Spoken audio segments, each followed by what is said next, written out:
ASL 14, day 2. Of course, joining me is Scan. You can see our lineup right there. It's really stacked. Bisu, Ssak, Rush, and Bess. And of course, we're going to have interviews first. And this is once again ASL Season 14 Round of 16 Group B. This is day 2, and she's MC Lee Hyun. And we have watched yesterday's game of ASL Season 14 Round of 16 Group A. Light versus Shine was absolutely amazing. Concept game from Shine, how well he was playing with the Guardian Hydra. But things did not work out well. But we are also interested to see and watch these round of 16 group B of these four players. That is going to be Bisu, Ssak, Rush, and Best. And how are you guys doing? So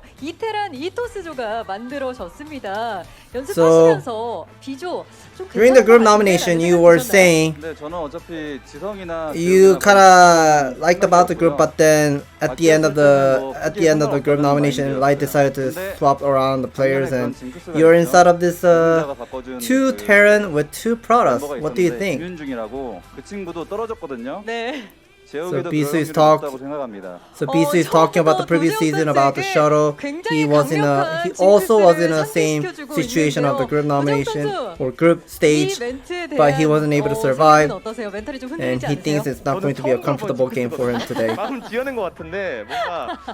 그래서 저는 신경 안 쓰고 일단은 저도 조는 나쁘지 않은 것 같긴 해요. So Best is saying about this group round of 16 group, he's not so sure, but he's kind of okay with the group, with the player list. So Bisu, you are going to play against Ssak today, and that is going to be best of 1. What do you think of your opponent? And Ssak is a very strong player, but he's kind of like having some slump every week or so. Sometimes he plays amazingly good, sometimes he plays like an amateur player. You like to see how he plays. And Ssak, welcome back and make it into round of 16. It's been a long time for you. What do you think about this group? So everyone is playing really well. So Ssak is saying that he's going to be having some less pressure to play against these players because every single players are very strong. He just wants to play whatever he got. So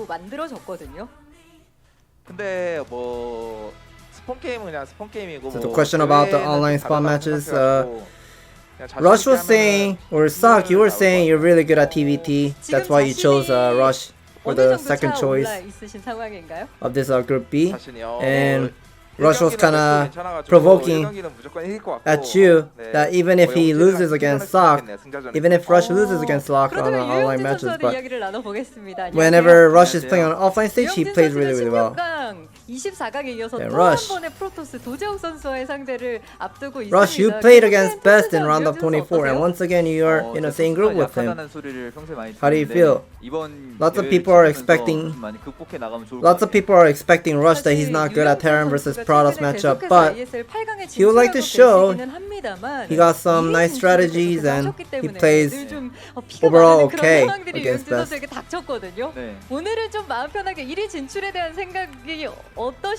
Is there a possibility that you might going to be making out of this group as a first player? And Rush is saying this is going to be a tough group for him to play against these 3 players, Best, Ssak, and Bisu. So Best, during the group nomination, you were saying you're okay with swapping the players at the end of the day, and you ended up in a group B. How do you feel? 그거는 뭐 장담은 못 하겠는데 일단 16강이 확실히 제일 어려운 것 같아요. 일단 So Best is saying that every time whenever he plays on the offline tournament, round of 16 is the hardest group to survive, and he would like to play well of the season. So it seems like this is going to be the question of during the group nomination, Ssak was provoking to Bisu, saying that Bisu only knows about Proxy Gate, the natural Proxy Gate, or 12 Nexus only. How do you feel and what do you think about what he said to you? And Bisu is saying that he got lots of strategies, even if he has, even if he plays like Proxy Gate and 12 Nexus only. But this is best of one. He can show how strong he is. Even if the opponent knows how he exactly plays. And how are you going to be played of this best of one series against Ssak? And Bisu is saying every time whenever he plays this group stage, he never gets out of the group as a first player, but he would like to advance into round of 8 as a first player. 선수와 도재욱 선수의 관계에 대해서도 궁금해하십니다. 온라인상에서는 도재욱 선수가 더블 스코어 가깝게 앞서 나가고 있고 So lots of people, audience are curious about Rush and Best's record and the story between these players. The online record is showing that Best has a double score compared to Rush. 대회에서 이기는 게 And you're going to be played of these best of one series against Best, and how do you feel, Rush? So he thinks playing on an offline stage is more important than playing on online. So he would like to overcome whatever he felt something difficulty against Best on an online match. So he would like to show what he got. 오늘 제가 한번 이제 이기고 다시 한번 그 온라인 So Best is saying that he would like to show his performance just like online performance and crush Rush in the best of one series. 생각을 도재욱 선수는 좀 어떻게 갖고 계실까요? 일단 태경이가 너무 보수적이라서 이게 So as a Preuss perspective, 보고 따라해야 되는데 PBT seems more difficult compared to the last year or so. What do you think? And Best is saying something about Bisu's playstyle is somewhat conservative, that he plays somewhat stubborn with the old and classic playstyle instead of trying out the trendy playstyle like how Mini Snow does. And Bisu is also saying something like Best also needs to adapt the new trendy build how Mini and Snow does. So, any last word before we go into the game? And Bisu is saying it feels very comfortable to be as a seeded player when he made it into round of 4. So, since he made this group, he would like to play well and he would like to make it into round of 8. He will play his best. Ssak, and it's been a long time for him that he made it into round of 16. He's kind of somewhat desperate to make it into round of 8. He will try his best. Rush, it's going to be a tough group for him, but he would like to survive as much as he can and make it into round of 8. And Best, so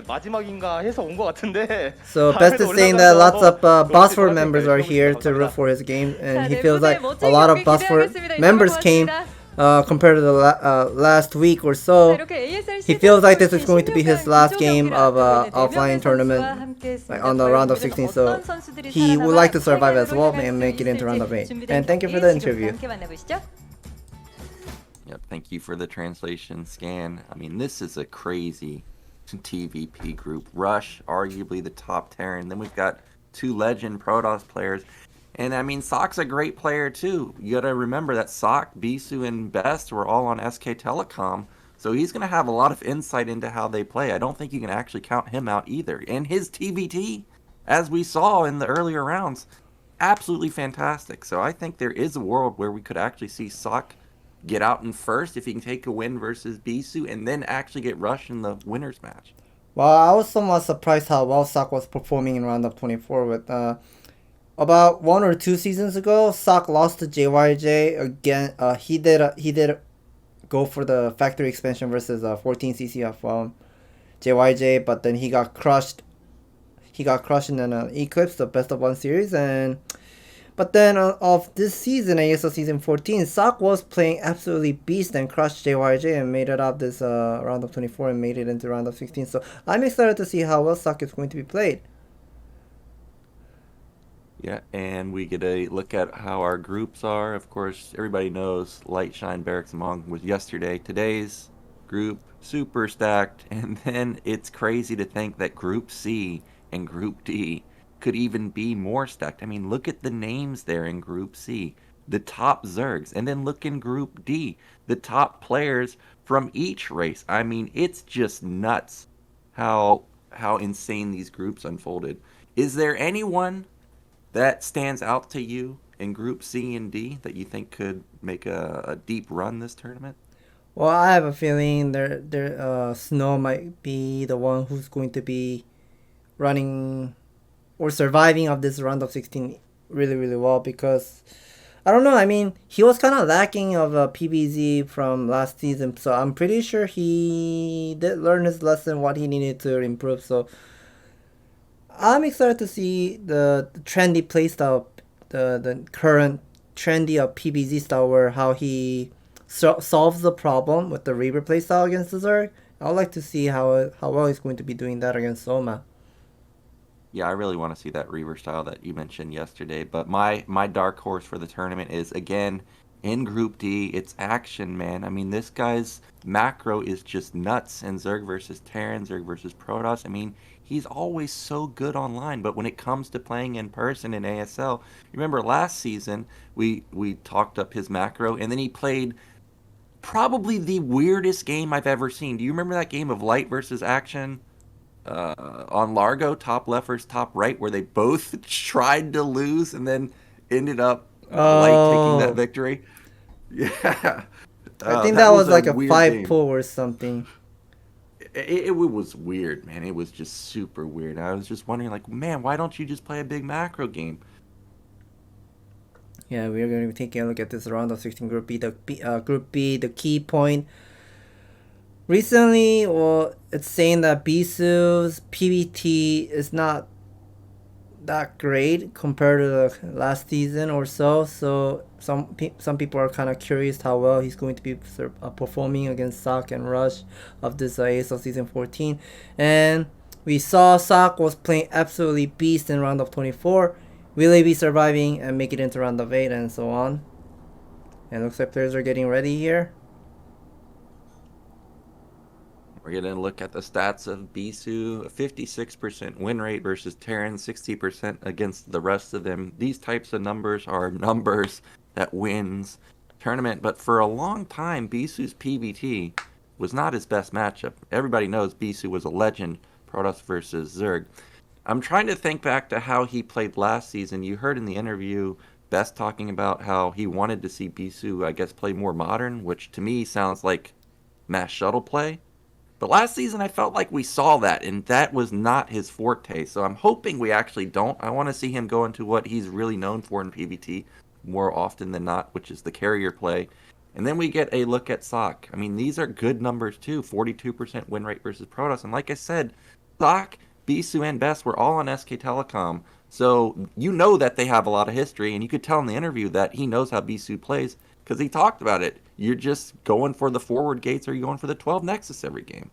Right. And Ssak is the type of player who does not like to play greedy playstyle like on Rex expansion or so. He's the type of player who likes to play something standard with the factory opening. And, you know, as a Terran player, factory expansion is kind of like a thing that you can counter easily against either horizontal or vertical matchup. The 12 Nexus can be executed with the cheese.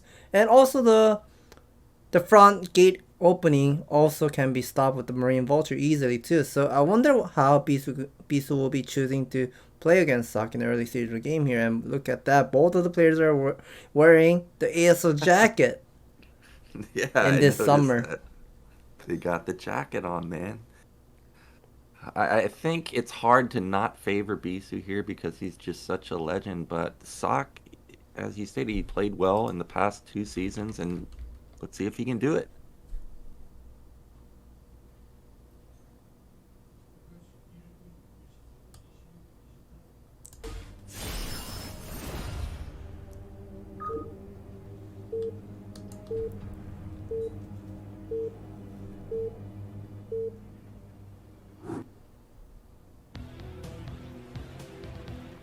Okay, in the top left are Protoss. It is none other than Bisu.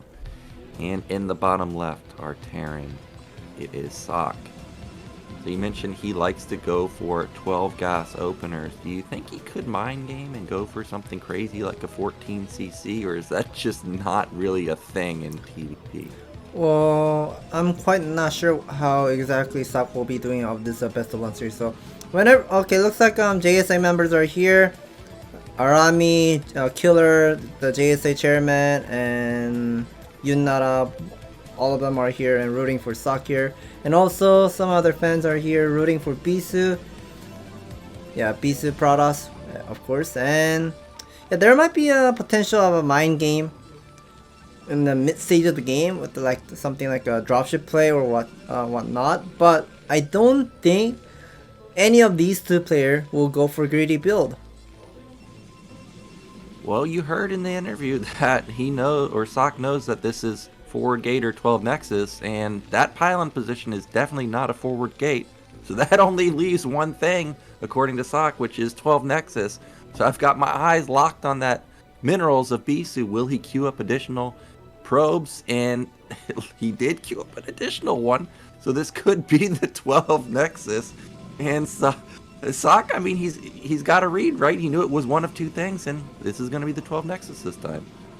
And we got to see this proxy, well, not a proxy, but the natural barracks being constructed.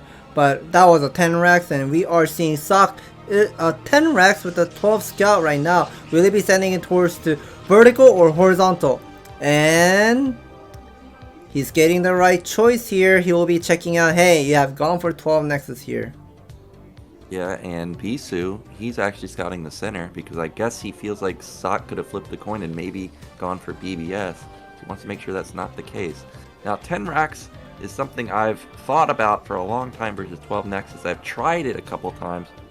I don't have the control of these probes. It seems to not help me. But I can tell you that the racks is like 6 to 7, 8 seconds faster than normal, which is half of a Marine, which should be a big deal at this level of play. Right, and we are seeing Bisu made a gateway and a pylon at the main base and a simulator at the same time. So most likely this is going to be a Zealot production into Cybernetics Core, but we are seeing Ssak is already constructing a bunker, so that will force Bisu to pull a couple of probes to deny that bunker as much as possible. But the first Marine with a couple of SCV, okay, there are 3 more coming, so that is going to be total 6 are coming on the way. Yeah, this is a lot of SCVs to pull, and we've got a micro battle. The probes surround the first Marine, and with the Marine falling, you kind of feel like this is a doomed attack. And if you're doomed from the get-go with 7 SCVs pulled, what the heck can Ssak do to follow up? I mean, he's just going to be so far behind. It's not like he has a command center building. He doesn't even have the minerals, not even half the minerals to put that down. SCV's going to die too. Oh, this is a disaster so far. Well, I think this is a dead. I think he's dead here. I mean, Marines are falling, but the bunker is finished, and the last Marine with the 10 HP will survive as well. But there are 4 more SCVs, are dangerously low, but probes are surrounding the bunker. Needs to repair immediately. Okay, Zealot is getting targeted, but the bunker is slowly getting repaired. But will it explode? And yes, it will. Yeah, with the bunker dying there, you kind of feel like Ssak has no recourse. I don't know what he can actually do here. He's not mining gas. There's no command center. He just now gets the 400 minerals. And Bisu's already got his gas running. He didn't even go into second gate where he's cutting a ton of probes. I mean, he's just scaling into a normal game. I guess Ssak did get a couple probes, but he needs to do more damage than this. Bisu's already up 4 supply and up considerably in workers, or at least he should be by now. Well, I think in this kind of game scenario, I have a feeling Ssak might needs to go for bio. I mean, I don't think he has time to put down the factory, not in the time soon, because the refinery has not gone up. But we can see Bisu is already mining the gas, almost 200 Vespin gas. That means he can just throw down this robotic facility or even gun range upgrade. Okay, yeah, Cybernetics will be finished on time soon, so he can just pressure it whenever he would like to. And there's no way of getting the factory before the Reaver or even the gun range upgrade completes. Yeah, funny enough, I was thinking the same thing. I feel like Ssak's got to go for the Hail Mary, which is bio. We've got 3 Zealots coming in here. just versus 4 Marines. I mean, he can walk by this bunker. The bunker DPS is not exactly the highest when you've got 3 Zealots soaking up hits. He loses 1, but he's going to walk in here and see like, hey dude, your factory just started when my robo's about to start. So Bisu's in a magnificent spot.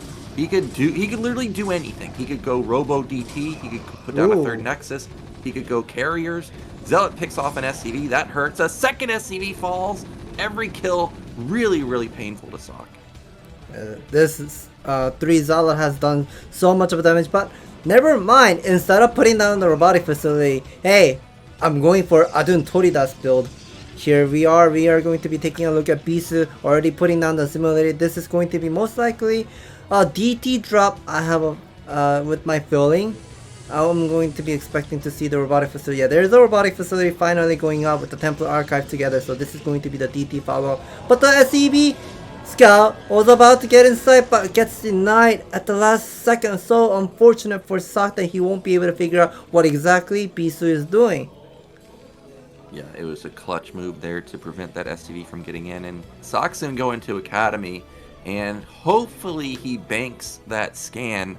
But I have a feeling he's not going to. He desperately needs to figure out what's going on. But the problem is if he uses the scan and sees that it's DT drop, well, that means he's going to have maximum only 1 scan remaining. These 2 goons pick off 2 of the 5 Marines. I mean, it's not a big deal because 2 of them will still get into the bunker, and I doubt Bisu's going to try and run by this. But another win there for Bisu, and he's now up 20 supply.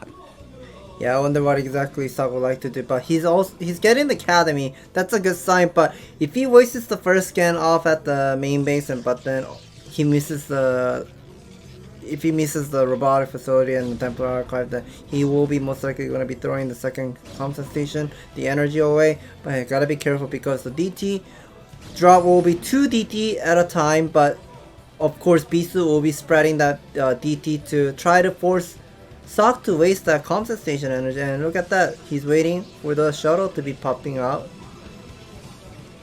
Yep, and this could be a nightmare.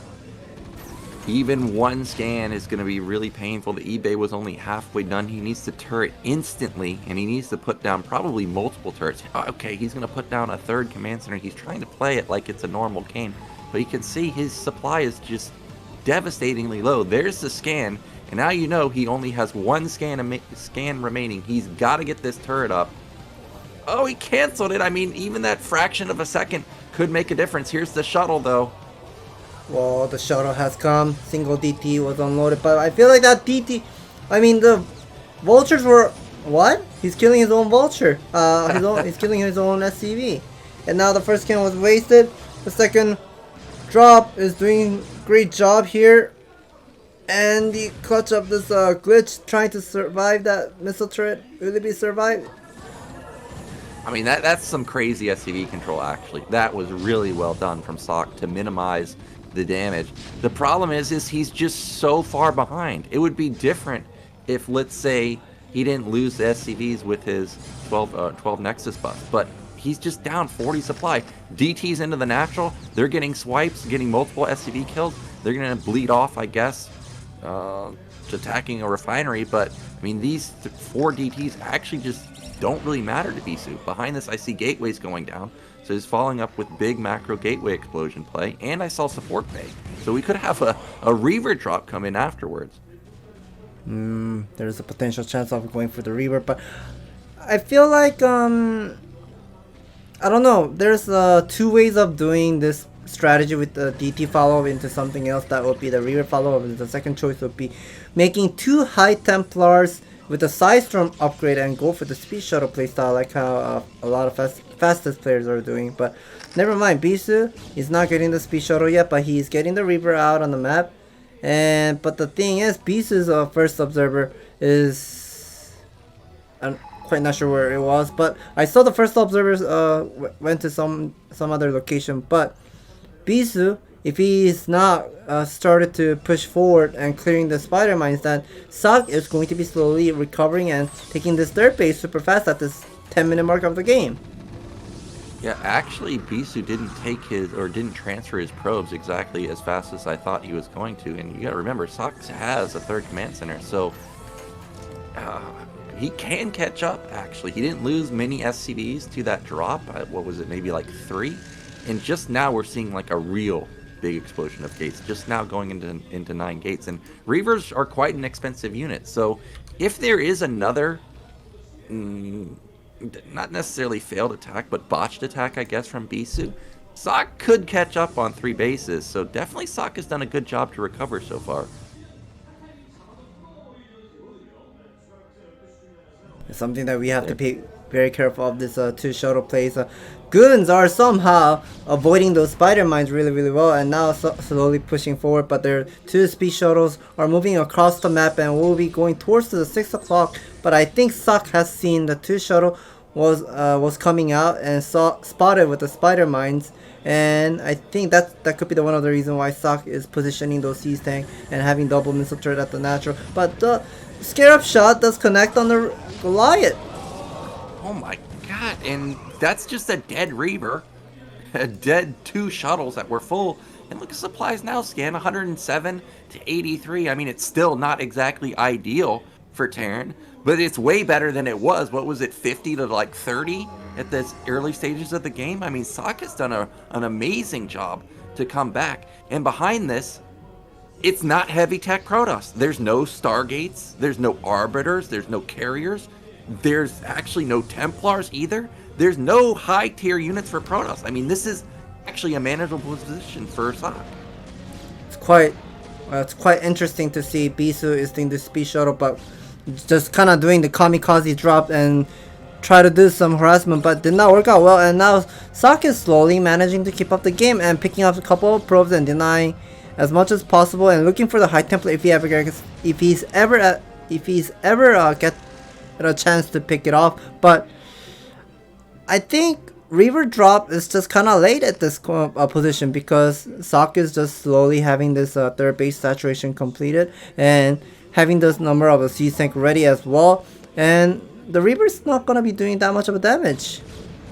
Yeah, I love how Ssak hit his Goliath at the natural, so Protoss got baited into just running back past 2 turrets, and then hello, there's 2 additional Goliaths here. So you could see that Bisu was aware of that, and he didn't want to risk just running into turrets again, because there could have been Goliaths behind it.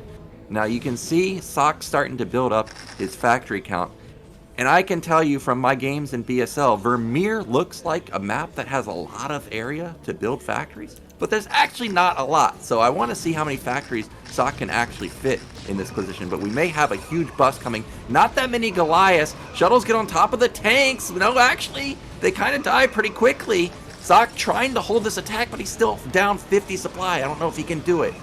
Well, the army count is definitely looking scary. The Goons and Zealots did not sync up well, but the Zealots managed to trade off really well against those Siege tank and a Vulture there. But the remaining Goons are moving forward, sniping the Siege tank, okay. And a couple more SCV as well at the natural. And now Ssak is in a big time trouble. There are 2 high ground Siege tanks, but they're not going to be buying some, or they're not going to be defending the expansion really well here. Yeah, it looks like Ssak just barely didn't have enough. Also, you got to factor in, he didn't have any real buildings to sim city off the Zealots from just getting on top of everything. Goon's going to come in, and this might be a mistake from Bisu, but he's already done so much damage that he can afford to lose a few units. Zealots running in, Zealot bomb on top of the tanks. That's exactly what he needs. And look at this natural, basically not mining. Supplies almost double in favor of Bisu now with the 4 bases. This is the attack he needed, and this might be the killing blow. Yeah, I don't know how Ssak is going to keep up this game, because whenever you chose to go for a small cheese or even a big cheese against the 12 Nexus, if you ever fail it, this is how it's going to be played of this Terran versus Preuss. Of course, Ssak did play well, but oh my god, we are seeing another storm harassment at the SCV, the mineral line, and Ssak GG steps out. Bisu is going to win the first game. Yeah, that's a bit frustrating for Ssak. He didn't have the early game micro that he needed to deal with the 12 Nexus, and when you commit to something like that in the early stages versus Protoss, it's just almost impossible to recover. Bisu played it well. He transitioned into the nice DT drop, but actually didn't get as much damage done as I thought, so he does need to keep that in mind next time he plays. If he's not such a big advantage, Ssak could have gotten back into this game. Yeah, I mean, if he has done some more damage, maybe trade off some like a worker there with the Marine and bunker, how much he invested there, that could have been a different story. But we have seen the first 5 probes picked off the first Marine, was surrounding it really, really well, and I think that could be one of the reasons why losing the first Marine there kind of failed the cheese rush in this early stage of the game by Ssak, I would say. Yep, well, our next matchup is going to be Rush versus Best. That should be epic. So we'll see you in just a couple minutes.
We are back. We're about to go into game 2, but first I think we got the Ask ASL segment coming up.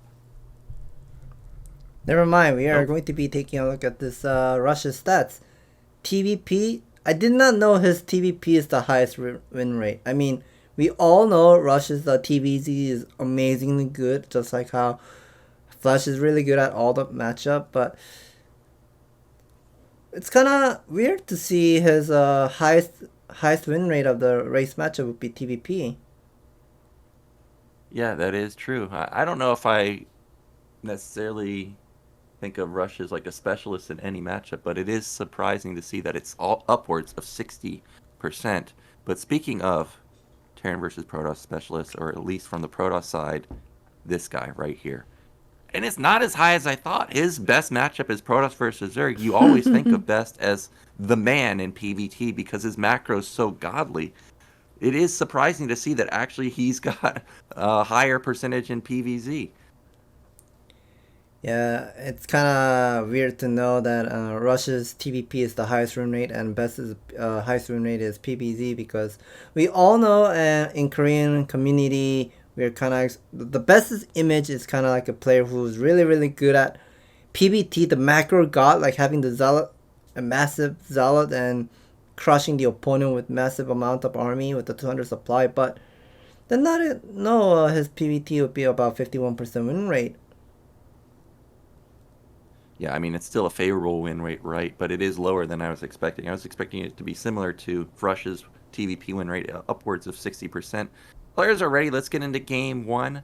Winner here is going to be facing off versus Bisu in our winners match.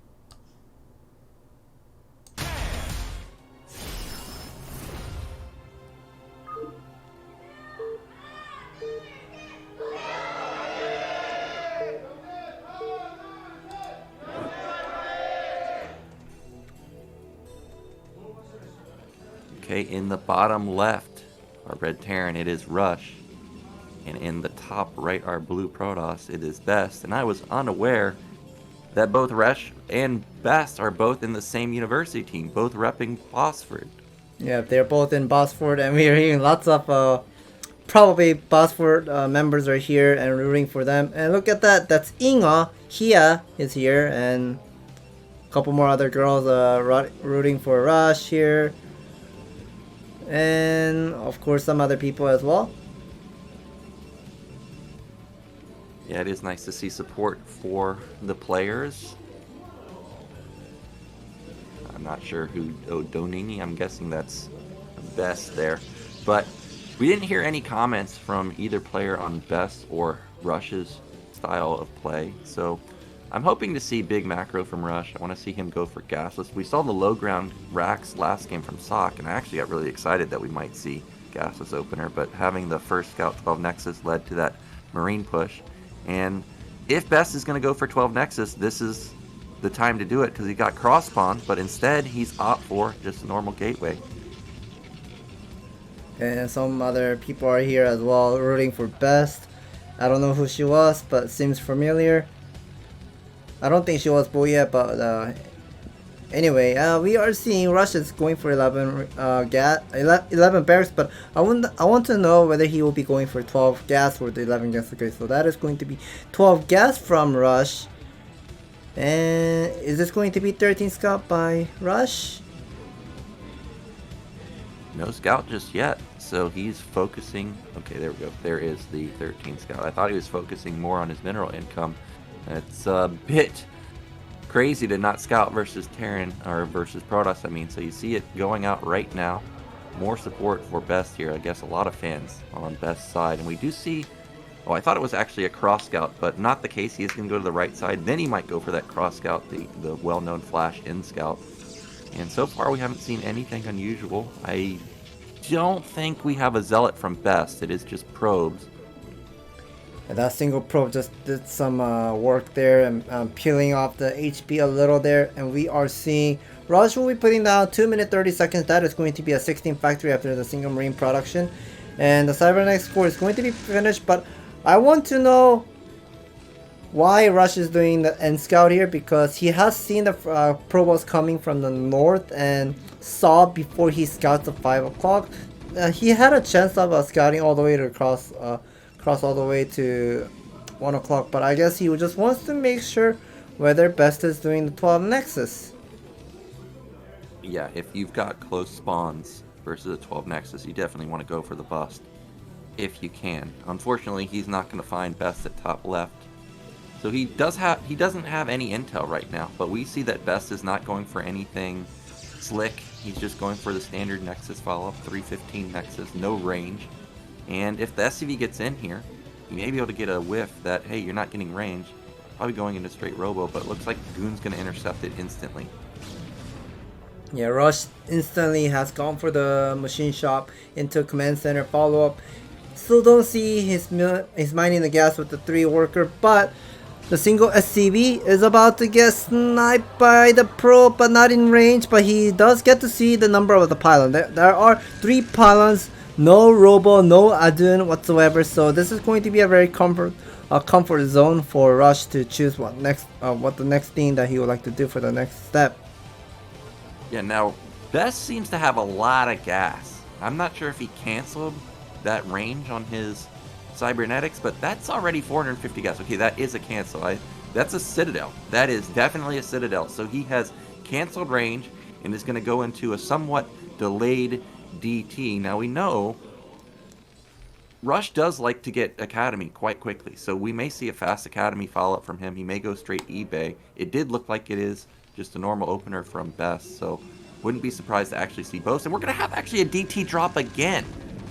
Yeah, typical play from T1 play style, I should say. Both of the players, Bisu and Best there, decided to go for the DT drop here. And I think that probe is stuck at the behind of the mineral line, but kind of a bit unfortunate losing the single probe there. But Rush, since he knows Best hasn't gone anything weird in the early stage of the game, and he saw the Nexus was being warped, so at the same time, he'll be feeling something weird. I mean, the gun range was the cybernet score was spinning, but Best is not pressuring him whatsoever in the early stage of the game. So he's gonna start sensing something. Hey, you got the gun range into an expansion, but you're not pressuring me at all. Then he's probably gonna be assuming something else. Yeah, he not only saw no range, but he also saw only 2 goons, right? Like, it feels like there should have been more than 2 goons at 5 minutes into the game. So this could be one of those things that, like, Protoss players look for in PvP. Like, they poke with their goon to check for range, and that may have triggered Rush's spidey senses. But I don't see an eBay anywhere. I don't see an academy anywhere. And if we don't have either of those, there's absolutely no way to detect these DTs. He's going for a Marine tank push, but a single DT cleans all of this up. So I'm worried that this game's going to end in a heartbeat. I might know what the strategy is, because with this 8 Marine with the 3 C-Stand and the machine shop is already spinning, we see the spider mines already being placed down, so we can guess this is going to be the machine shop that it is upgrading the siege mode on the way. And those 3 C-Stand with a couple of a Marine will go to the different direction. The Vulture sees the shuttle, but I think the Best doesn't know the army is coming. Yeah, this timing actually looks kind of like a Reaver timing. A lot of times when you see a DT drop, you can tell like it's a DT drop. Like, dude, it's so late. This has to be a DT drop. But this looks like a Reaver. So he's going to continue to push. There's no turrets in his main. There's no academy. He sees the DT and now he runs. Well, he needs all these units back in his main, but he doesn't have any. It's only 2 DTs. It's not 4. But honestly, it just doesn't matter. He's going to get so many kills with just these 2 DTs. And he can run away because he has the shuttle. Very unfortunate play from Rush here. I mean, all the choice that he has made was correct, but thing is, who would have expected that Best would be canceling the gun range when the gun range is like almost semi-done or whatsoever, and there's a DT drop, what we can see here, and he's just doing tons of damage, and the missile turret is just has gone up yet. Okay. Yeah, he's going to save the DT, and that's an academy, I imagine. So that means he doesn't have scan at all. He's going to rely on turrets to try and save his main, turrets and mines. And any Terran player knows that that's just basically impossible to do. This Dark Templar has racked up so many kills, almost double digits. He's got 8, he wants 9, and he gets it. And behind this, I see a Stargate going down in Best main. I see Nexus going down in Best main. Is that turret out of range? He's going to actually get the academy too. Well, I think that academy is not going to survive. I think this academy needs to be completed and it needs to repair immediately to save it. I would like to see the HP of the academy. Oh my god, 2 hits away. 1 hit away. Oh, he has to cancel it. Yeah, he had to. So this is going to trigger an all-in from Rush. But what can he do? He doesn't have anything to detect. He can't turret push because I don't think there's really much buildable terrain on Vermeer. So he moves out. It looks like it was just a fake move out and then try and draw Best back, which it did. But now we're in the similar scenario to the Ssak Bisu game. I mean, he's just so far behind. And this time around, Best has heavy tech. He's going into Arbiters. Yeah, the number of our guns are slowly getting large, and now we can see Best is splitting up the gun count in a half, putting a couple of our guns at the natural, couple of the guns with the observer will be slowly clearing the spider mines here, and Best is just having the eye on that siege tank. Whenever Rush is pushing out, then Best is just gonna start macroing really hard, and he's also teching up all the way to Arbiter tech, and I think this is going to be a 12-minute recall, or it can be an 11-minute max into a bust. Yeah, this looks like, to me, it's probably going to be the bust timing. I mean, Best strikes me as somebody that loves to attack. Well, it's not strikes me. I know for a fact he loves to attack. So I'm expecting that 11, 12-minute bust. We've got a single DT. Doesn't kill anything, but it dealt so much damage to those tanks. They're all softened up. First Arbiter's out.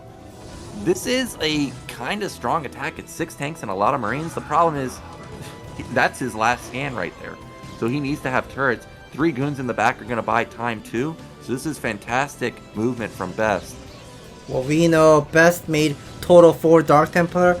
2 Dark Templars were for the drop, and the 2 more Dark Templars was to defend the 3 tank pressure. And I'm pretty sure Best is going to be bringing more Dark Templar soon with the shuttle inside, and we can see Best is just start macroing really hard here. Arbiter Tribunal is also finished a minute ago, and that means the DT will be buying some time, and the Arbiter will come out in the next minute or so.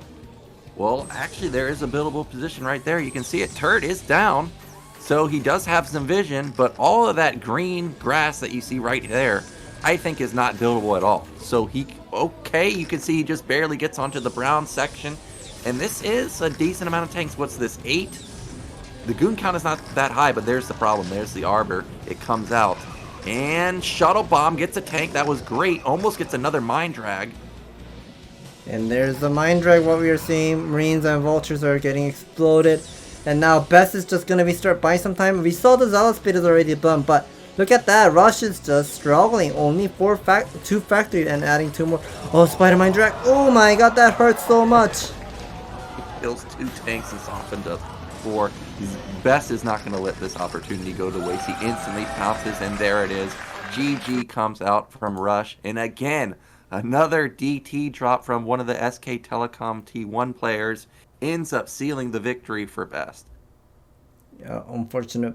The mind game that Rush really wanted to do, because I mean, whenever you see those a lot of Marine with the 3 tank pressure, you kind of expect to see that it's going to be the vertical or horizontal matchup, because the rush distance is close and you can pressure the opponent in the early stage of the game. But he kind of wanted to do the mind game. Crossbond, hey, in crossbond, a lot of terrain players doesn't do a timing attack. So hey, I'm gonna be doing the 3 tank pressure, and let's see if you can hold it. But who would have expected that Best would be going for the DT drop, and he will be holding it easily. Yeah, it's really an uncommon build, at least in my experience playing ladder and stuff, but you seem to not have been surprised by the DT drop. But this now sets us up for a PvP, and since we saw both players go for DTs in our PvT games, I wonder if anybody will go for DT again this time around in PvP. And it looks like some other fans for Best, he finishes work and come all the way to this studio from Busan, so that's a very far distance. That's about like a 4 or 5 hours long distance with the train. Well, actually a 3 hours train, and then you have to take the metro to come over to the studio, so that would be another hour or so. And look at that, Hot 6 here once again. The middle guy, the MC Park Sang-yeon, is holding, the caster Park Sang-yeon is holding the black one. It's a new one. My dad recently bought some Hot 6, a pack of Hot 6 at home, so maybe I'll go try it later on. You know, somebody in my chat actually asked me the other day if I tried it and what did I think. I did try it. I think it's got like a raspberry type of flavor, at least the flavor I got.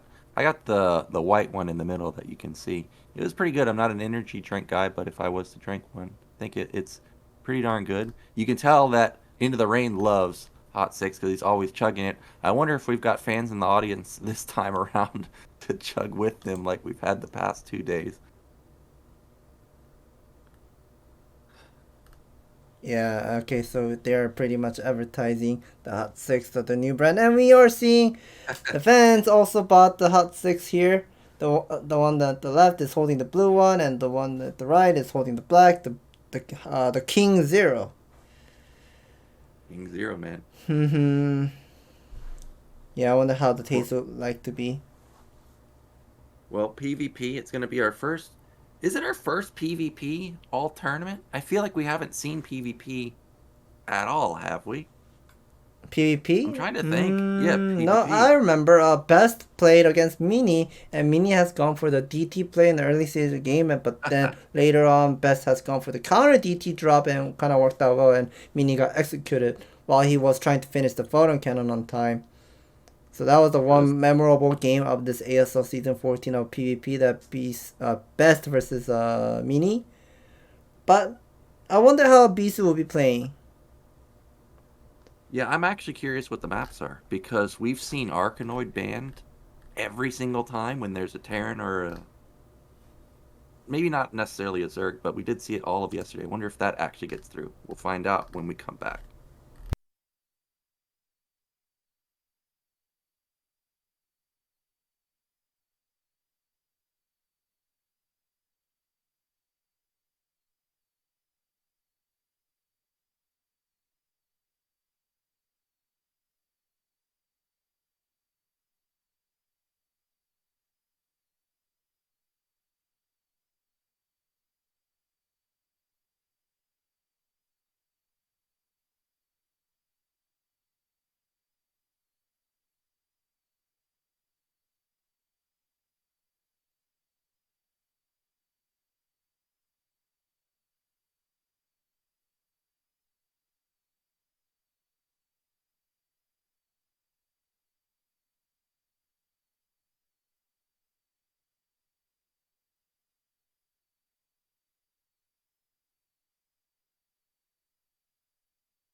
We are back, and this is our winner's match. It's going to be Bisu versus Best. And I've been waiting to see Best in a PvP versus someone other than Mini, because it seems like Mini's always got his number. Those were ruthless games. I mean, Mini really brought it to Best. He proxy gated him, built pylons in his base to wall off the gate to make sure the goon pops out. And Bisu has killer instinct like that too. He can pull out moves like that. He made a guy retire when he proxy gated in the mineral line of Peaks of Bakedu. But I do want to see how Best can fare versus someone other than Mini here. Yeah, we have seen Best somewhat overcome with his PvP. The memorable game of a Best PvP would be getting knocked out by Mini 3-0 in season 11. I think 2 games were proxy 2 gate, and then 1 game was a somewhat standard with the speed Zealot with the speed shuttle reaver playstyle. But I wonder how well Best has been recovering and gonna be fighting back against Bisu here.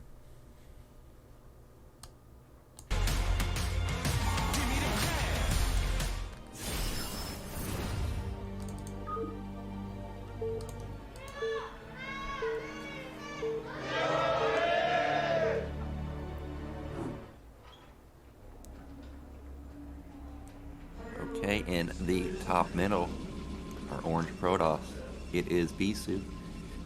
And in the bottom right, our blue Protoss, it is Best. Now it is Sylphid. I have seen proxy gates in the center, so we do have potential for this. We've also got a map that has no ramps, so I'm expecting to see a lot of early game pressure. I'm looking at Beast's worker split there. I mean, Beast's worker split somewhat weird. I feel like he's kind of lacking with the mineral income here. And we can see Best has more income than Beast here. That is going to be slowly snowballing in the early stage of the game here. And Bisu needs to catch up here. So fans are here rooting for Best and Bisu.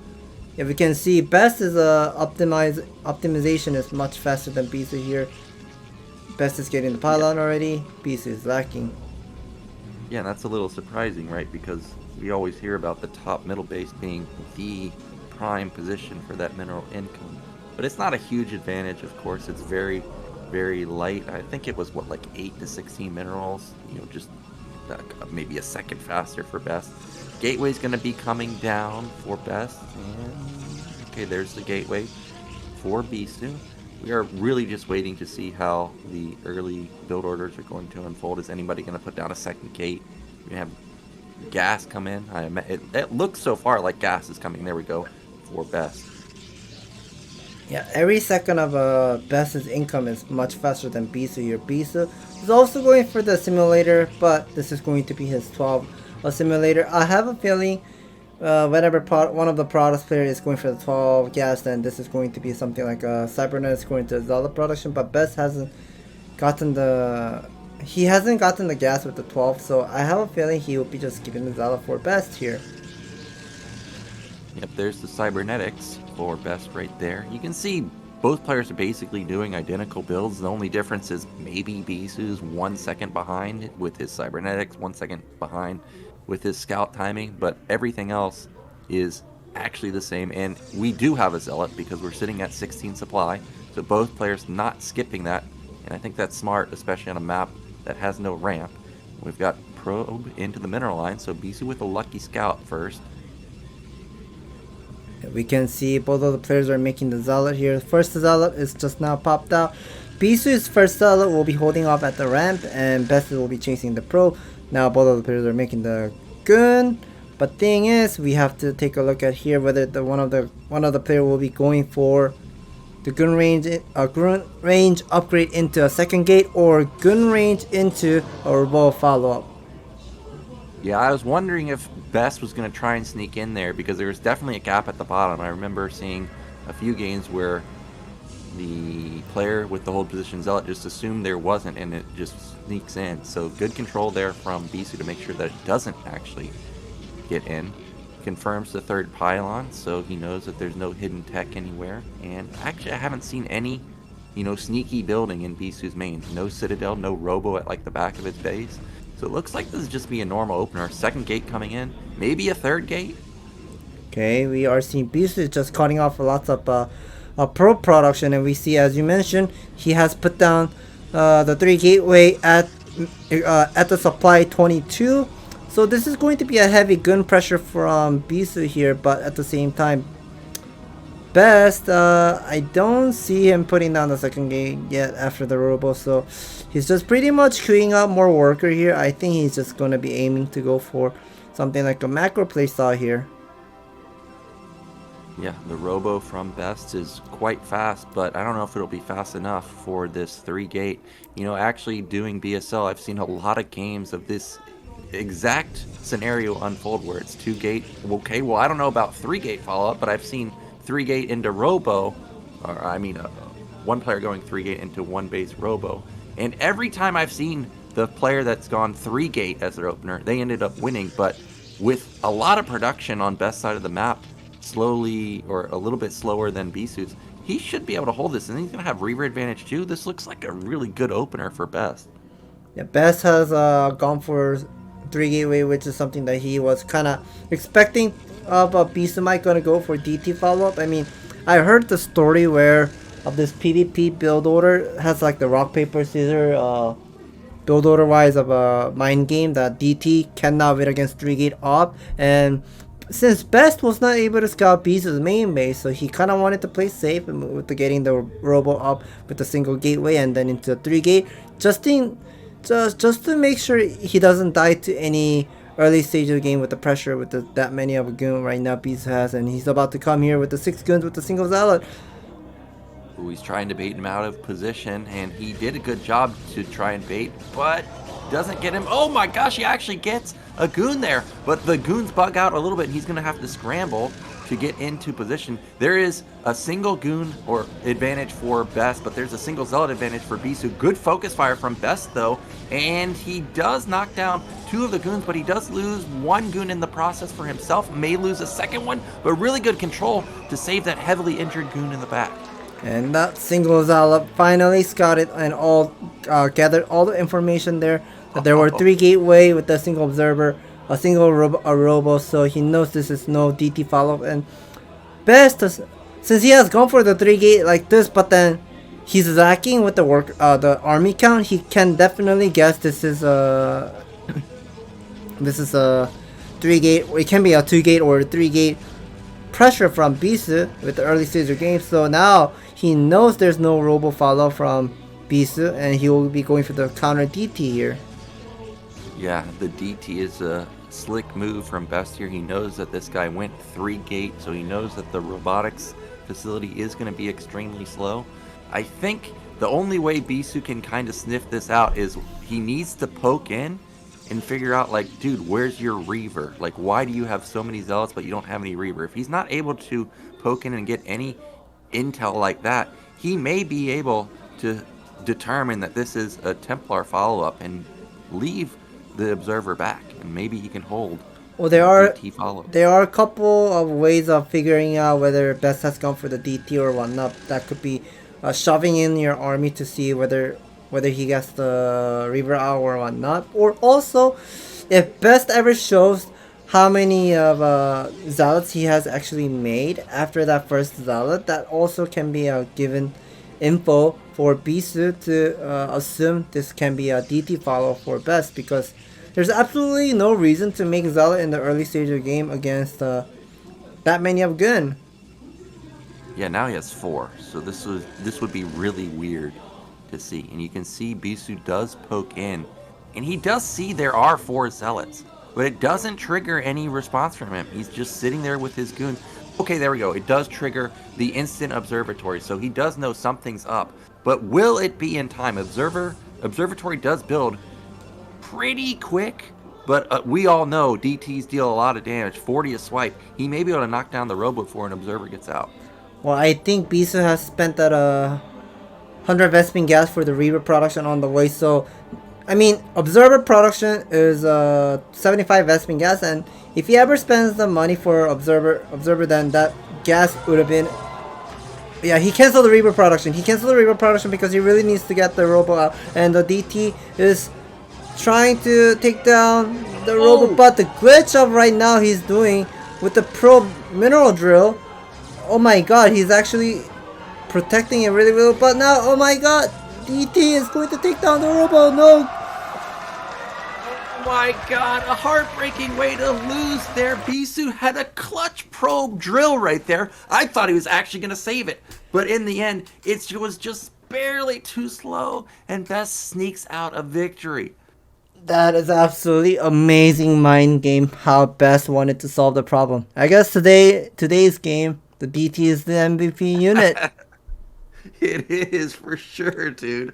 I had a feeling somebody's going to go DT, but it was a delayed DT, and it definitely caught Bisu off guard, just barely though. I mean, that was a really instant response with the probes, like actually instant, no hesitation.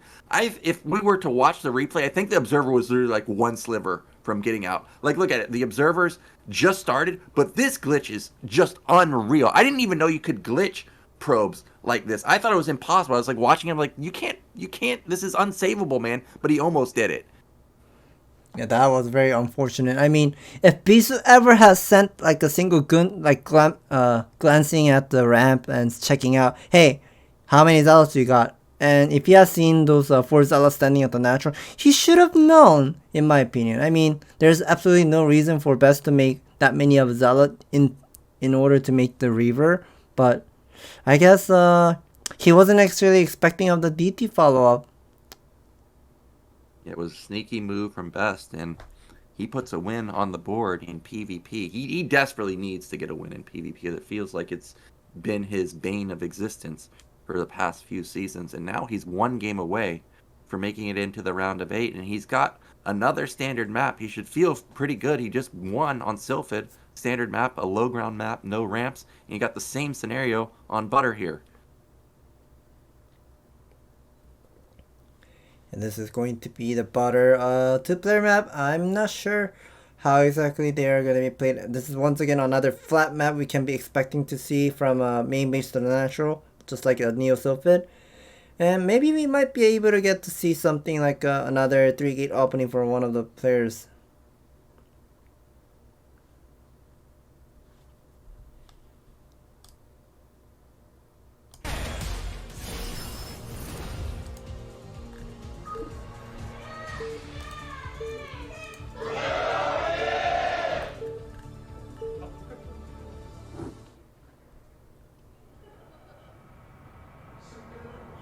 So in the bottom right in the yellow, 1 game away.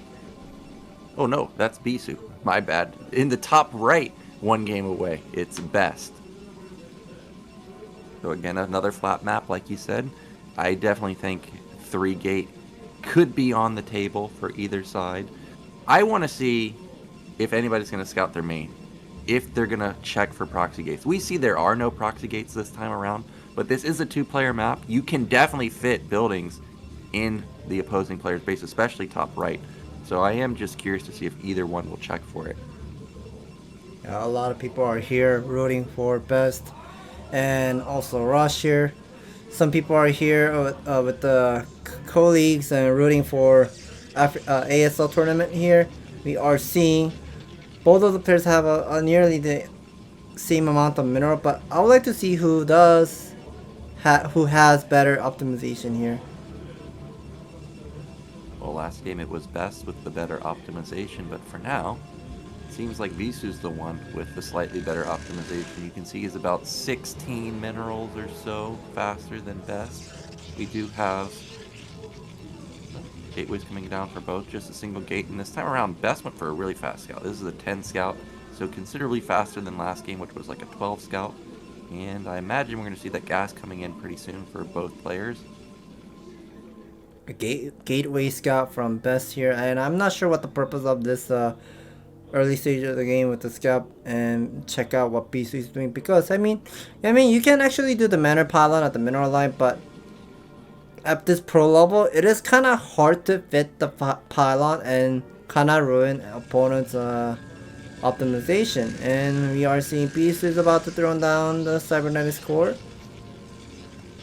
Yeah, and you can see that the cybernetics is actually a decent chunk ahead of Best right here. I mean, it's like at least 5 seconds now.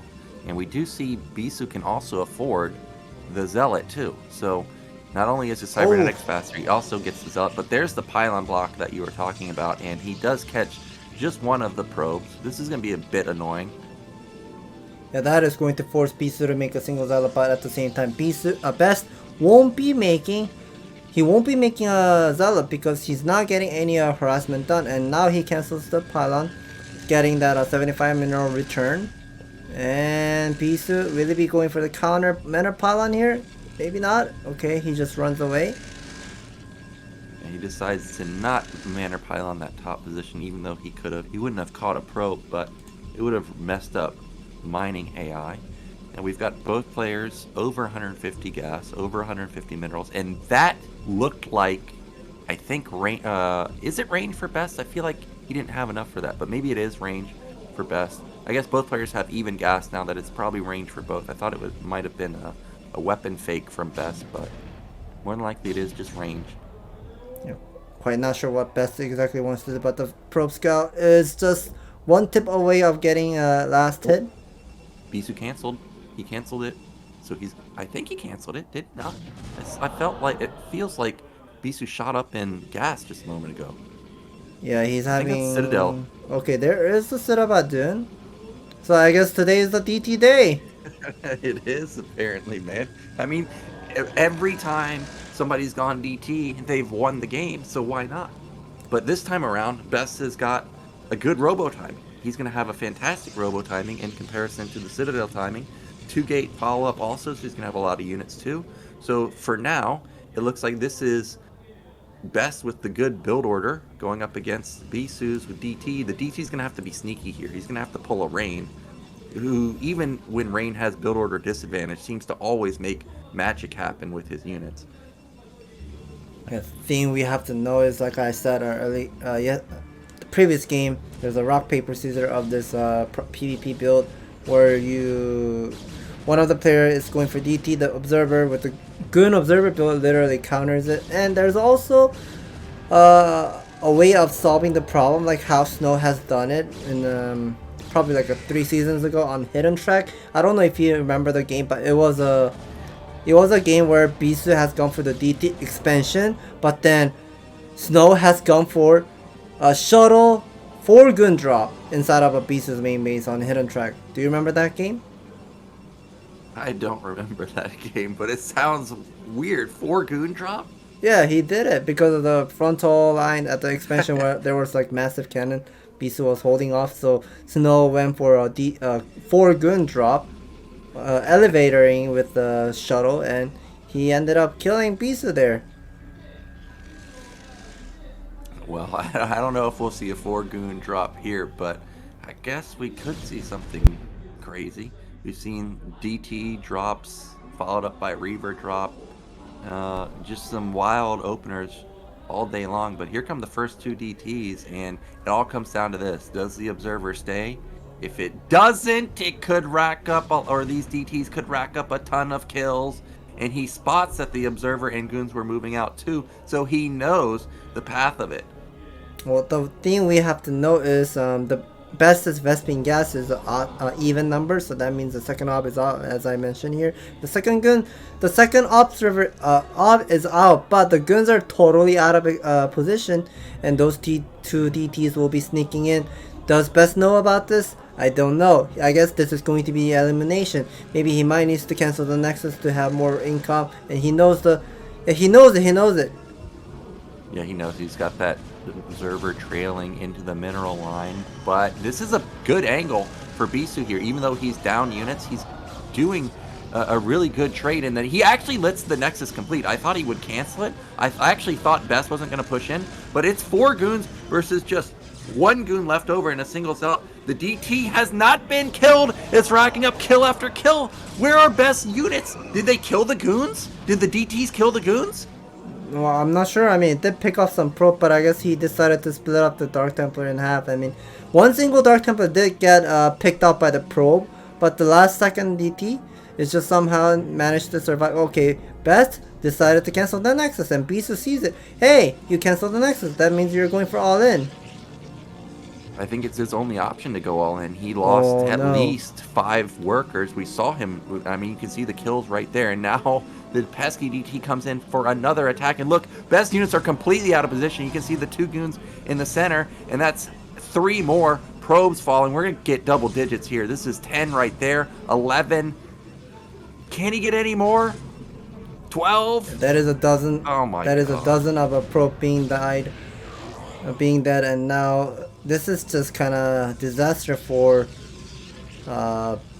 Best to play. I mean, he does get the Reaver out, but what can he really do? I mean, there are 4 gateway gun production from Bisu with a 2 base saturation, and look at that. Bisu knows this has to be an all-in. He's not making additional probe here. He's just squeezing all those the resource for additional army and making more gateway and a pylon and so on. So I don't know if Best has a shot for this all-in move. Yeah, if Bisu didn't see the Nexus camp cancel, maybe there's a world where Bisu could actually fall. Like maybe the Reaver gets into the main and he kills a billion probes. But seeing the Nexus cancel, there's just no way. It's impossible. I mean, I don't even think it matters how many goons Bisu actually has. It's just flat out gonna always be higher than Best. Like he's got 12. What is this? 12 versus 5. The Reaver. I mean, one Reaver does a lot of damage, but he's gonna have the shots of his life. He's also gonna have to take this engagement on high ground, which Bisu's not gonna do that. So this is make or break for Best here. He's got to have insane damage from this single Reaver, and Bisu's just buying time to build up that goon count. Yeah, Bisu is just splitting up the gun in half and try to surround that Best's army as much as possible. Reinforcement just probably came out. Oh, I did not know there's a photon cannon too. I mean, now the shuttle is getting sniped. Oh my! Well, that's not how you want to end it. Shuttle gets sniped, and Bisu gets away with the victory here. He ties up the score 1-1, and I just don't know what you got to do to make these DTs not get a victory for you. I mean, Best, I think, had the counter. He had the 3-gate ob or 2-gate ob. What more do you need versus not even a super fast Citadel? I mean, it was late after a canceled range.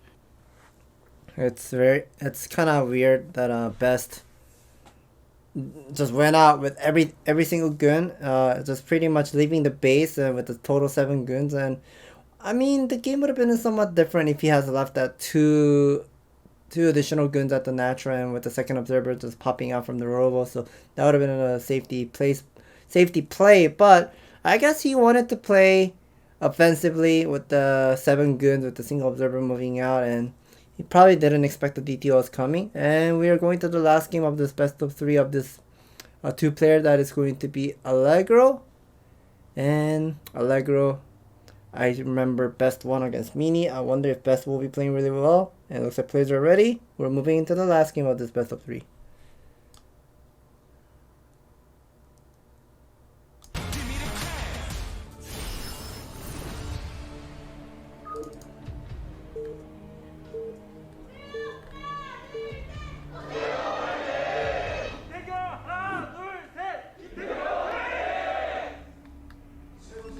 Okay, in the top right, it is Bisu, and then in the top left, we have Best. So for the first time, we've got a map with a ramp.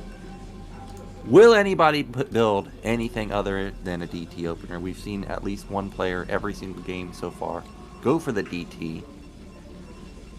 Well, this is the same position what I remember from last 2 weeks, Best versus Mini. Best was at 11 o'clock and Mini was at 1 o'clock, and Best won the game with that position. So I wonder if Best is going to be making the same miracle happening. Yeah, he could definitely do it because he's playing so well today, but Bisu's also playing quite well. We do not see any shenanigans so far. We do have just pylon in the main for both sides. Neither player has gone for a 2-gate opener. I don't think we're going to see it on this map either. We did see Fast Nexus follow up from Bisu last game, so maybe if neither player dies to initial DTs, we could get into a macro game. We are seeing Best's Bisu's optimization is somewhat much more cleaner than Best here. 1 minute 14 second, and Best got 1 minute 16 second or so. So there's a little bit of optimization differences. The left side has a little bit of a disadvantage with the income here, but we are seeing once again Best has gone for a Gateway Scout. Yeah, another really fast scout from him, and he's gonna get lucky again. He's gonna find Bisu at top right, so he's gonna know exactly what's going on, and Bisu's just seems to be content with this 12 or 13 scout timing. Here it comes again, and he is gonna see the angle of the probe, so that's a bit lucky for him because you can see it looked like he wanted to go bottom right, and he does switch it up, or it does turn around, I mean, and he is gonna go to top left now. And now the single probe has come once again, and I wonder if Bisu will be making the single cell, and yes, the answer is yes. And there's once again another manor pylon being built at the same location. The fourth mineral, the probe is getting stuck like the from the last game as well. And Best, I wonder if he's going to be doing the same strategy, canceling the pylon and go for the Robo 2 gate and whatnot. But we are seeing here Bisu was about to harass. Bisu needs to be careful with the probe scout here. Canceling the mana pylon once again. Yeah, Bisu seems to not really care if you man or pylon because he knows it's getting cancelled, and he knew he already had a zealot already in production, so just kind of takes the hit right there. It's a minor hit, and Bisu sharking around trying to find a man or pylon for himself.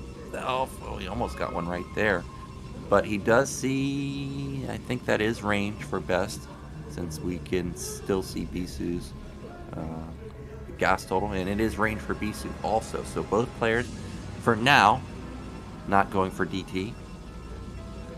Yeah, both of the players are pretty much playing standard here, but I'm seeing Bisu is not mining the gas with the 3 probe. He's cutting some gas here, and he's putting down the pylon, and I don't think this is going to be a single gateway expansion. I mean, if he was planning to go for a gateway expansion, he could have just gone for like a 23 Nexus with a single zealot and a single gun, or maybe 2 guns or so. But since he's building the third pylon, maybe there's a high chance that Bisu might gonna go for another 3 gate build. Well, I love this secondary scout from Bisu because every game that we've seen of Protoss has had somebody open DT, and well, Bisu's not the one going DT this time, so it's got to be this guy, right? It's got to be Best. So he comes in to check to make sure that's not the case, and this time around it isn't the case, so it is going to be a normal opener from Best. Meanwhile, bit of a abnormal opener, I would say, because Nexus play is not exactly the most common in PvP, but there it is, the super delayed next level DT follow-up.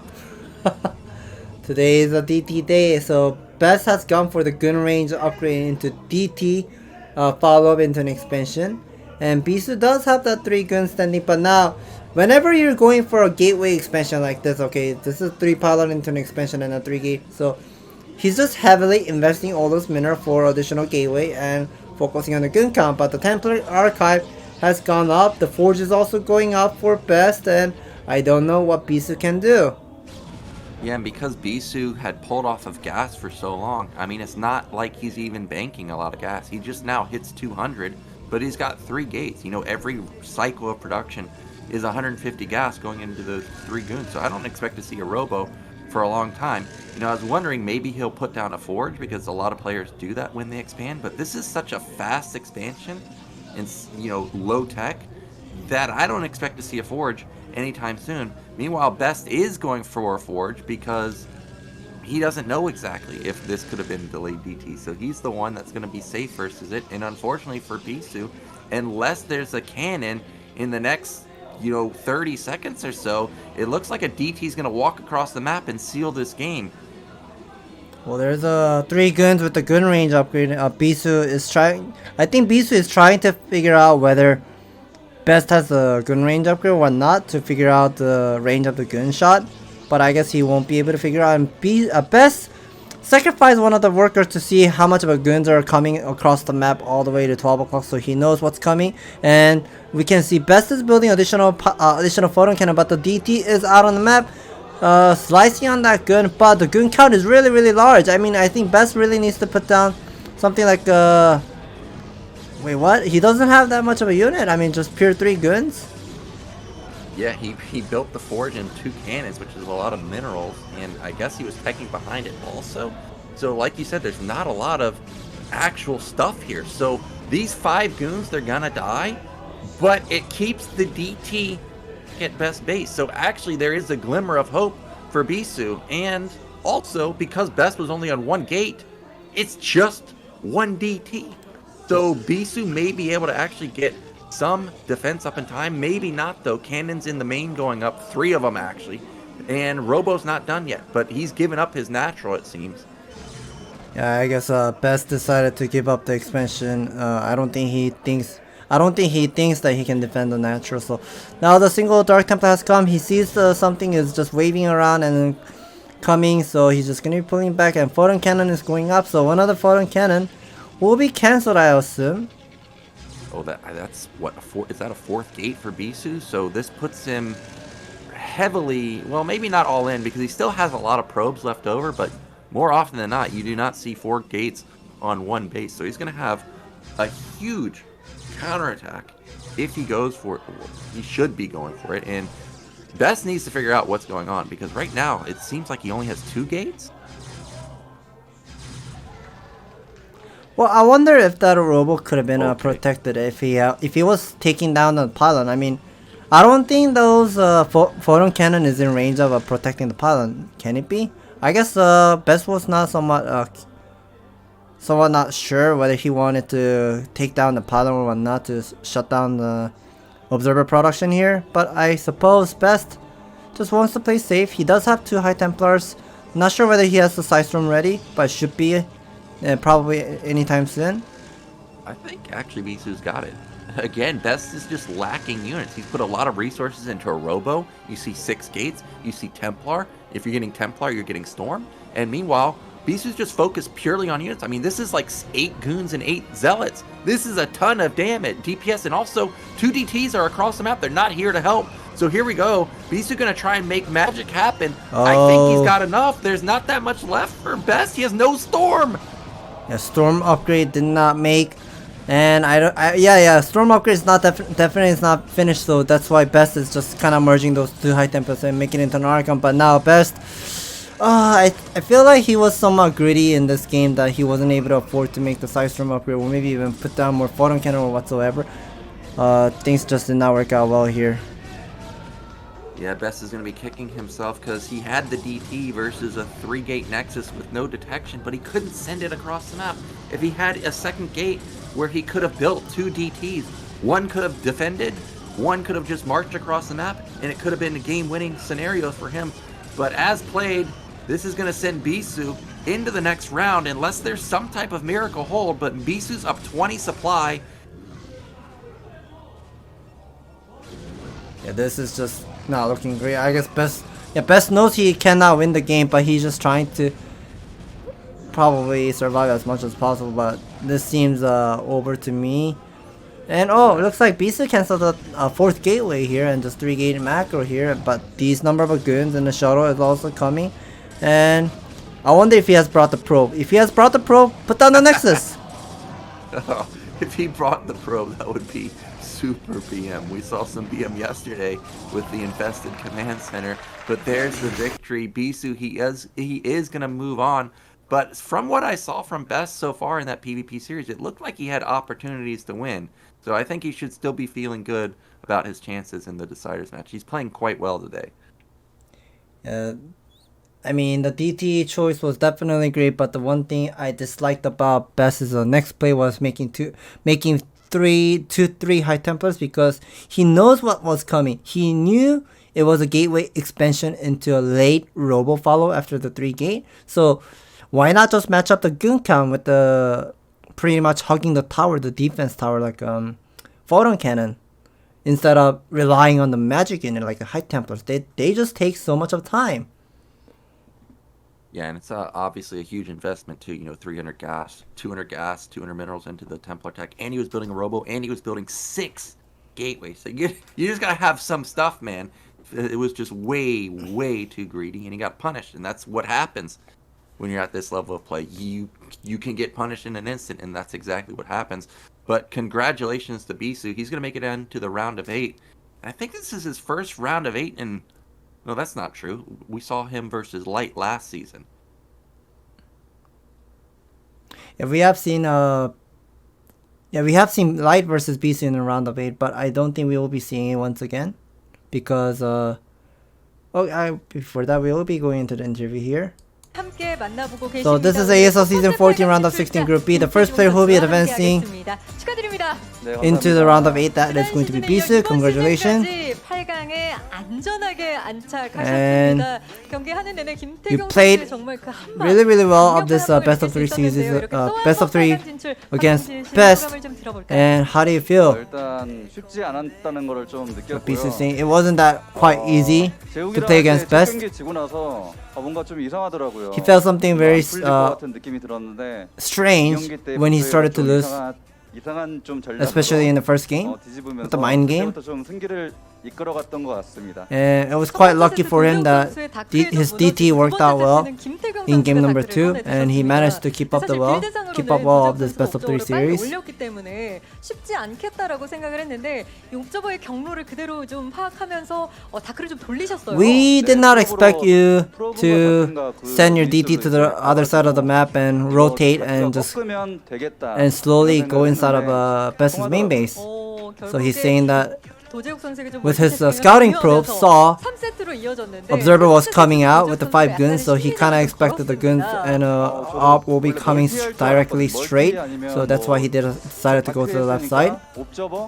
옵저버나 아니면 그냥 셔틀 리버 이런 식으로 갈 줄 알았는데 다크 할 줄은 상상도 못했어요. Did you expect that Best would be going for the DT game for the game number 3? And he says he wasn't expecting it because he showed the DT game on the game number 2, so he would have thought, he was thinking that Best would be going for a Robo build in the game number 3, but he wasn't expecting of the DT build. So let's talk about the game number 1 against Ssak. And what made you to go for 12 Nexus? And he says he kind of expected that Ssak would be going to the Rex expansion. So why not just go for greedy build and just face off the Rex expansion instead of going for standard build? And just kind of worked out well and just synced up well with the strategy wise. And now you made it into round of 8. So round of 8, it is going to be a long run. It is going to be I think it was a best of 5. So yeah, it was a best of 5. So how are you gonna prepare of this best of 5 for the round of 8? And how are you gonna prepare? So Bisu is saying that it was quite not easy to play round of 8 in the last season against JYJ. So he would like to prepare something more serious and win the best of 5 series. 웬만하면 CD조에 저우가 많아가지고 Who would you like to see to move up into round of 8? 또 2등이 영환이어가지고 영환이는 좀 무서운데. So he's talking about the round of 8. The round of 8 will be also the group draw by the MC Lee Hyun-kyung, and he kind of does not want to face off against Shine because Shine has a bag of builds and it's quite stressful to think about Shine's strategy to defend. Any last word to your fans? So Bisu is saying it was quite lucky for him that he made it into round of 4 semi-final previous season. So why not make it into the final stage of this season? And thank you for rooting me, and I'll see you next time. Congratulations, Bisu. Thank you for the translation, Scan. It's funny to hear another player talk about Shine. We heard yesterday, Mong talk about traumatizing games versus Shine, and now Bisu again traumatized by Shine, wants to avoid him again. Yeah, it's very scary to face up against Shine. I mean, he's the type of player who has lots of strategies. I mean, he was also a StarCraft 2 player back then, and he kind of mixed around with the StarCraft 2 strategy. I mean, I don't know how much of people have watched the StarCraft 2, but in StarCraft 2, of the Zerg players often get the overlord speed to scout what exactly the opponent is doing. And he kind of mixed it around, like StarCraft 1 strategy with the StarCraft 2 strategy and kind of bluffing, hey, I'm going to go for a drop, but hey, no, I'm not going for the drop. I'm just sending out the overlord all the way across the map to see and what you're doing and just scare you off and just go for a macro game. And I guess we'll be going to the commercial break here, and that is going to be Rush versus Ssak. And stay tuned, guys.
Okay, we're back and we're about to get into our losers match. Ssak versus Rush. Surprised to see Rush down in the bottom side already, because Rush is somebody that you expect to go really deep in the tournament. I mean, he's really improved his skill over the past 2 years. He got second a couple seasons ago. And Sakk's best matchup is TVT. By far, it's his best matchup. So this should be a really, really good TVT coming at us. Yeah, it looks like players are having some... the studio is quite cold because lots of audience are there and pretty much turning the AC maximum and very cold, but both of the players are not wearing the jacket. But funny thing was, Rush was having that, what's it called, the hot pack, pretty much warming up his hand. I guess he was having some freezing, like the frozen hand on while he's playing, so that definitely matters in whenever you're playing on that 400 APM for Rush. And I want to see, oh yeah, that's the ABC chocolate he's eating. And who was it yesterday with the ABC chocolate? Was it Mong? Yeah, I think that was Mong. Yeah, Mong was pretty much eating the ABC chocolate, but he was unfortunately getting knocked out. But, oh, so the guy who was eating the ABC chocolate was Mong, and he got eliminated in the losers match. That means that can be a given sign that Rush might get eliminated of this best of 3. It could be a curse, man. And he doesn't have the jacket either to balance it out. But are you surprised at these map bans? Like, how does Sylphid get banned, and how do you leave up Odyssey and Nemesis? Well, I guess Ssak does not want to... Well, you know, Ssak is the type of player who doesn't play... I mean, he does play standard, but he's somewhat stylish. So why not just play on a something newer map that Rush cannot play something stylish map? Like a stylish play style. Yeah, that is true, and obviously a Sylphid is a comfort map for a lot of players, so I guess he wants to just get that out of the remove it from Rush's arsenal. And we are getting into the game. Let's go. First map is Odyssey.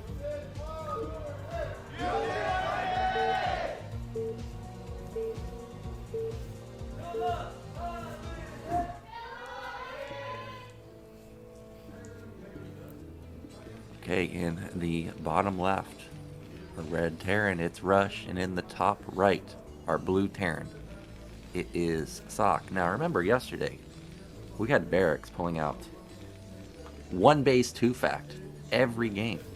And, you know, Ssak, I guess, Rush, I guess, could pull out something like that. And if you're going to pull out something like that, I mean, what better map than this? You've got 2 gases in your main. You could build so many tanks or so many wraiths on 1 base if you want. It looks like there's a couple of fans. The college students are here and rooting for Best here because he was pretty much saying tomorrow is the day that the class starts, and he wants to watch the ASL. And we are seeing both of the players are pretty much playing somewhat standard here. Supply depot at the main base. And I just saw Rush was making the supply depot at 8.9. That wasn't the 9 supply depot. Quite interesting. And we are seeing Ssak is already sending out an SCV across the map. And that is going to be a forward barracks. Yeah, so not going to be an 8 racks, but definitely going to be a forward barracks. And in the olden days, this is what you did every single game, TBT, because the mind or the thought process from a lot of Terran players was Marines are just so weak, they're useless. So you would always go for a forward racks, and actually surprisingly, Rush is going to go for, oh, I thought he was going to go for a forward racks, but actually he's just scouting to see if there's a forward racks, and this could be 14 CC. Oh, I guess he just wants to see whether there's any of a proxy barracks near his territory, and he sees it. Oh, that's a bit unfortunate for Ssak that it gets instantly spotted, and now Rush needs to change his mind. He's putting down the barracks and the refinery at the same time, and now Ssak, you gotta try to jump over to the other side and constantly microing your SCV, try to construct the barracks as much as possible. Yeah, but Rush is just not going to let him do. Look, he already gave it up. He's going to build a barracks back in his main, and this is just devastating for Ssak. I mean, at least Rush isn't able to go for a 14 CC himself, but this is definitely not the situation Ssak wanted to be in. He still did. I think his racks timing will still be okay relative to Rush's factory timing. Like I feel like both factory times will be decently matched, but definitely Rush with an advantage in the economy. And this is somewhat ruined with the Ssak's optimization in the early stage of the game, but now both of the players will be placing down the factory, but okay, the barracks is still not done yet for Ssak, so now Ssak needs to confirm what exactly Rush is doing. And Rush is just kind of anticipating whether the SCV is coming from the other side or whatnot. Okay, he now confirms the barracks is being cancelled. And Ssak has enough mineral to put down 2 factory.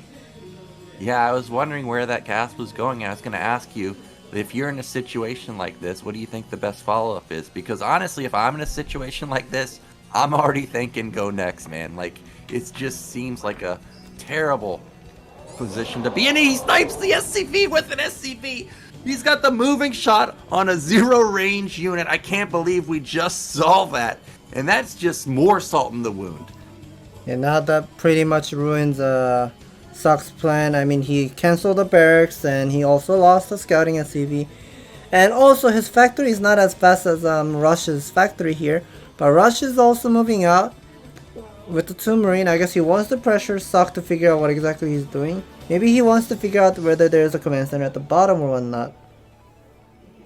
Yeah, and he's going to see that there definitely isn't. Now remember, it's Odyssey, so Ssak could have sent an SCV back to his to the back base, killed the cannon off, and expanded there. So just because you don't see anything here doesn't necessarily mean that this is a 1 base, but we of course do know that it is 2 fact. But actually, Ssak's not committing heavily to it. He goes into, I think, 2 vultures. Now we see the add-on and command center follow-up. Quite interesting to see all this little weird optimization. I mean, he got those 3 vultures into an expansion, but we are seeing Rush. I saw he invested 100 mineral, 100 Vespin gas, so I'm gonna be expecting that it's going to be the single siege tank should be popping out from the machine, from the factory here. And oh, okay, this is going to be 2 tanks with the 4 Goliath build, and I've seen this strategy before, and Ssak was explaining to me before that you can do this, the two tank with the full Goliath build in a 2-player map, and pretty much stopping any of opponent's build, because 2-player map is always going to be a crossbound matchup, and the Vulture, 3-fact Vulture is going to take some while to arrive to your natural as well, and you have those 2 tanks with the 4 Goliath to deny opponent's Barrack Scout as well, and then later on you can just choose whatever you would like to do. Alright, well, I'm going to have to keep that in mind, because 3-fact Vulture, I feel like play that every single game on the ladder. I want to have a good counterplay to it, so I will keep that in mind when I start playing again. And we do have a 2-tank move out from Rush here, but Ssak already has mines set up, and there's not a lot of support for these tanks, just a single Vulture, so tanks could easily get exploded by these mines. Rush smartly moved back, but I'm worried that he may commit here. Okay, he's not committing just yet, so that's a smart move here, just sitting on the high ground in a more advantageous position. Well, I guess Rush didn't want to invest that 100 Vespene gas, or maybe a 200 Vespene gas to make 4 Goliath, because Ssak is just having that barracks just standing at the natural only, so I guess he just doesn't want to show the Goliath production whatsoever, so he's just focusing on the Vulture production here, and slowly gonna be transitioning into more factory, probably I'm gonna be assuming 3 or 4 factory into an expansion later on. Yeah, we could definitely see that, but for now, Sakk's not going to be the one going to the 3 or 4 fact, because he rushed the starport, and there's a good mine connection. He already kills one of the tanks, and that doesn't sway Rush from pushing, though. He's going to continue to move across the map. He's gone unscouted so far on the right side. He's got a tank, I think, slight advantage. Maybe it's 3-2, maybe it's just 2-2, but he's got vision advantage too. But here comes that drop. It is actually just Vultures, and it is hitting towards the natural right now. Now, do these tanks have seed? Doesn't seem like either of them have seed just yet.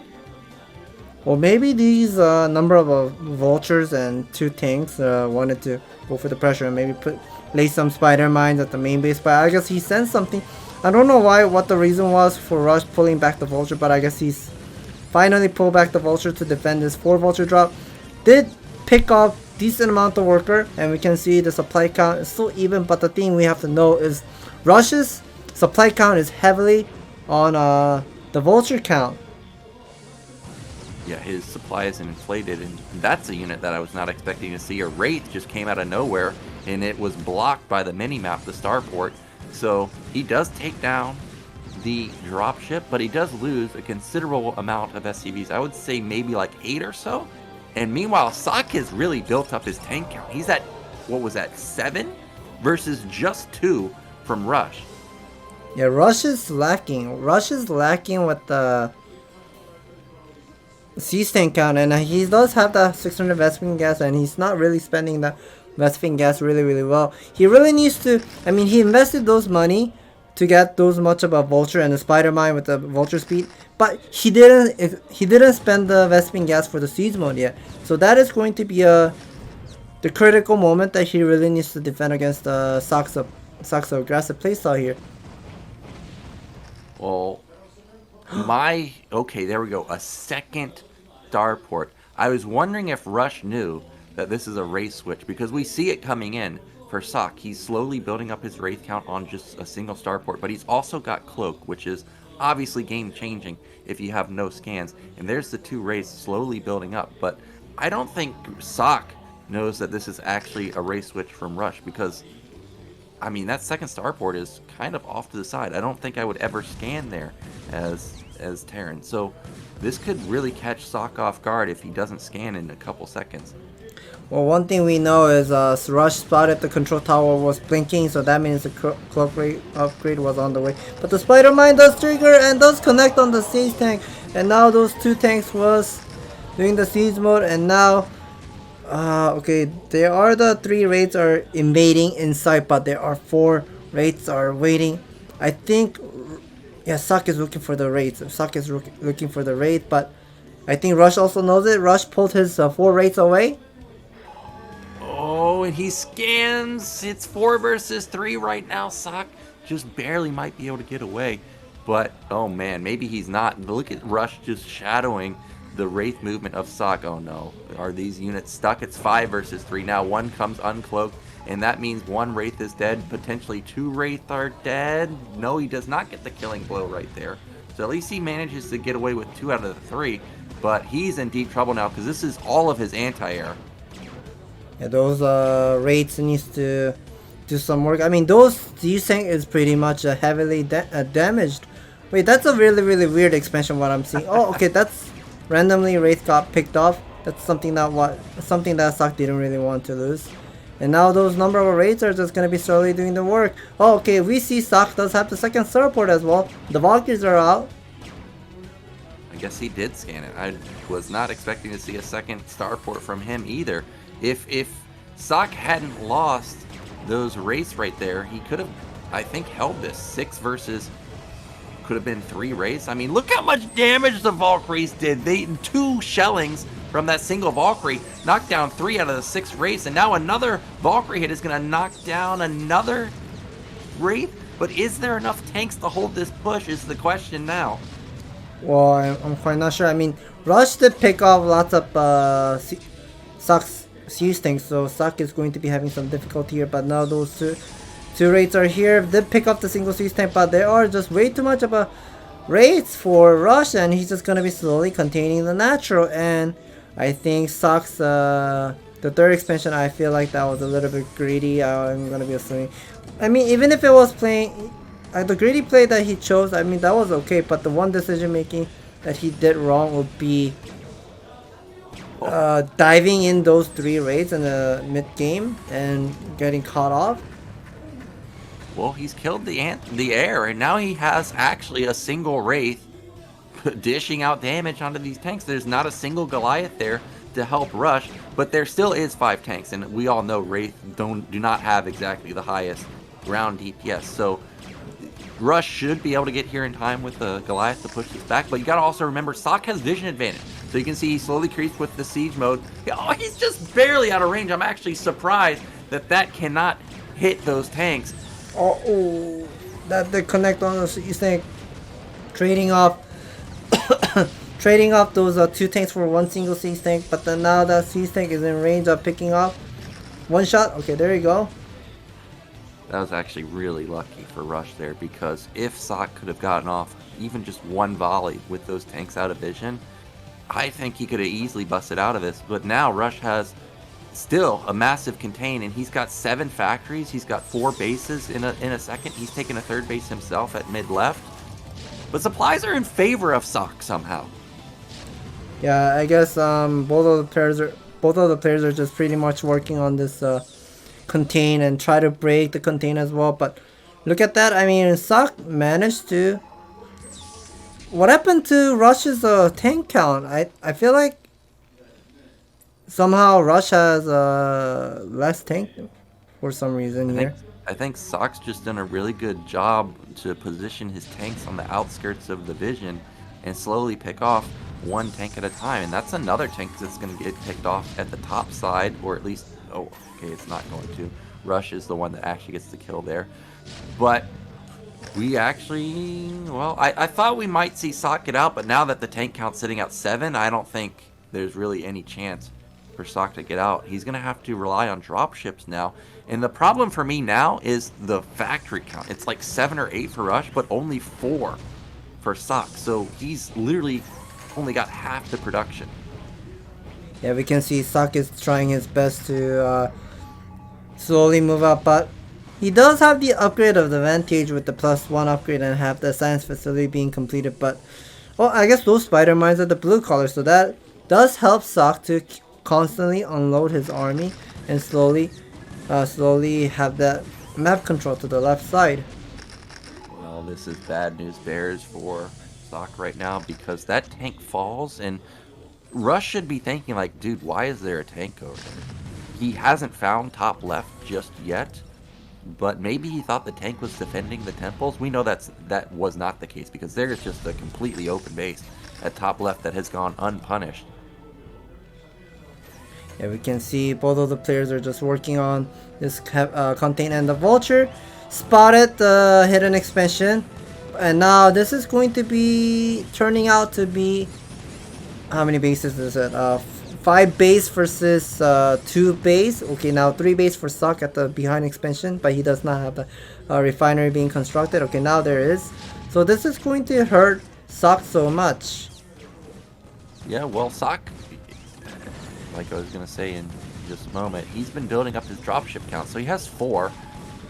It looks like he's a little bit too slow on the gun there to actually save this base. So he's going to be put back down to 3 base again, and now he needs to do something with these drops because he's shown them, but he hasn't defended his base. So what's he gonna do with this? He's got 5 dropships now. There's actually no defense on the right side of the map, no turrets, no anything.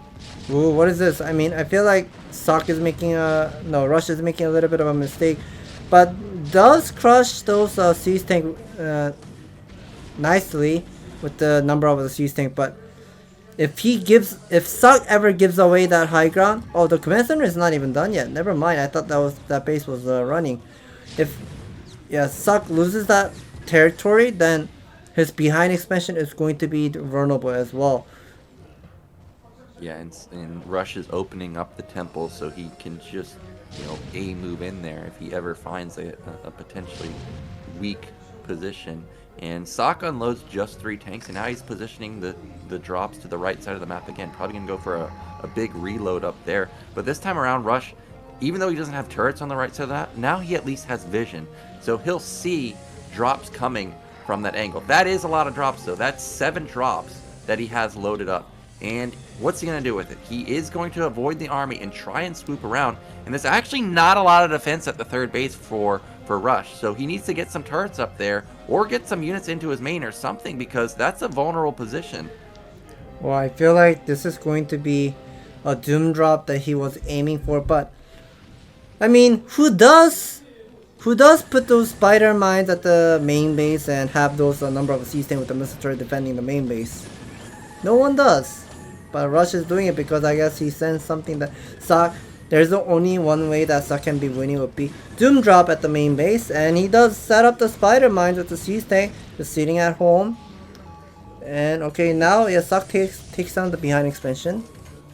Yeah, and you can see the power of the doom drop. I mean, that command center just got blown up instantly. But Rush is still on 4 bases. But Rush has done a good job with his defense with the mines and tanks in the main, like you stated. And Sakk's trying to find another position that he can drop, but there's just really no spot that he can exploit right now. I love how he unloaded the tanks in Siege, and now he's going to reposition them, and Rush doesn't know that actually those tanks are being repositioned. Oh, actually no, he unloaded even more, so he's going to try and just hold this position. And now it looks like Rush is trying to break this behind expansion, but those siege tanks are targeting on those vulture for some reason instead of focusing down on the siege tanks. So this is going to, I think he's dead. I mean, only a single siege tank is defending the behind expansion.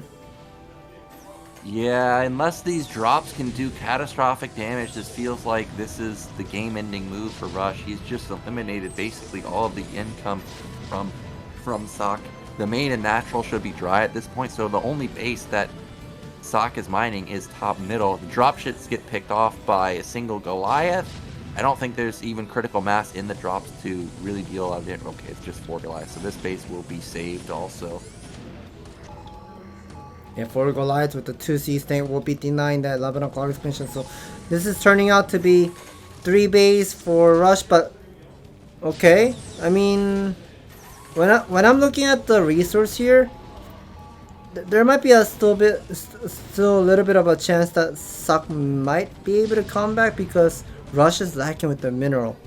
Rush is completely lacking with the mineral, but Ssak does have the bank still. Yeah, that is true. Also, Ssak does have +2 weapon, and Rush really delayed his weapon upgrades for a long time. He just now got +1 weapon. And you gotta remember, the dropships are still a high number. The problem for Ssak, though, is he just look at the natural. Wow. Look at the lack of resources. There's nothing there. Drop cleans that up, but the problem is now his natural's breached, and now he's flat out not mining once this gets knocked down.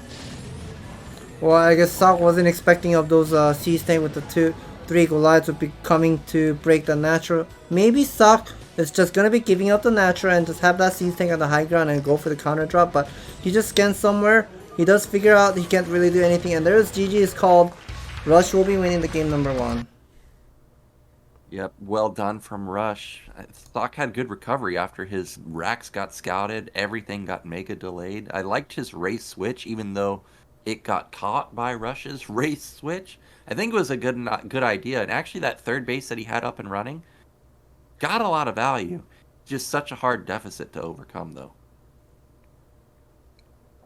Quite unfortunate that Ssak, not sure where he made a mistake, but I'm gonna be assuming the 3 raids, the cloak raid, went inside of Rush's main base to snipe Rush's raids, but I guess those 3 raids were spotted by the cloak, and then Rush just decided to snipe it at the other location, and that could be the reason why he lost. Yeah, it's a big investment, 3 raids, 3 tanks could have been, plus cloak. Could have been 4 tanks, really. And he lost all of them for free. But his Valkyries got mega value. But still, Valkyries are just so expensive. And then after they killed the race, they're not really useful at all afterwards. But this is the last life for Ssak. He's got to get a victory here. Otherwise, he's done. And Butter is the map that he's going to risk it on.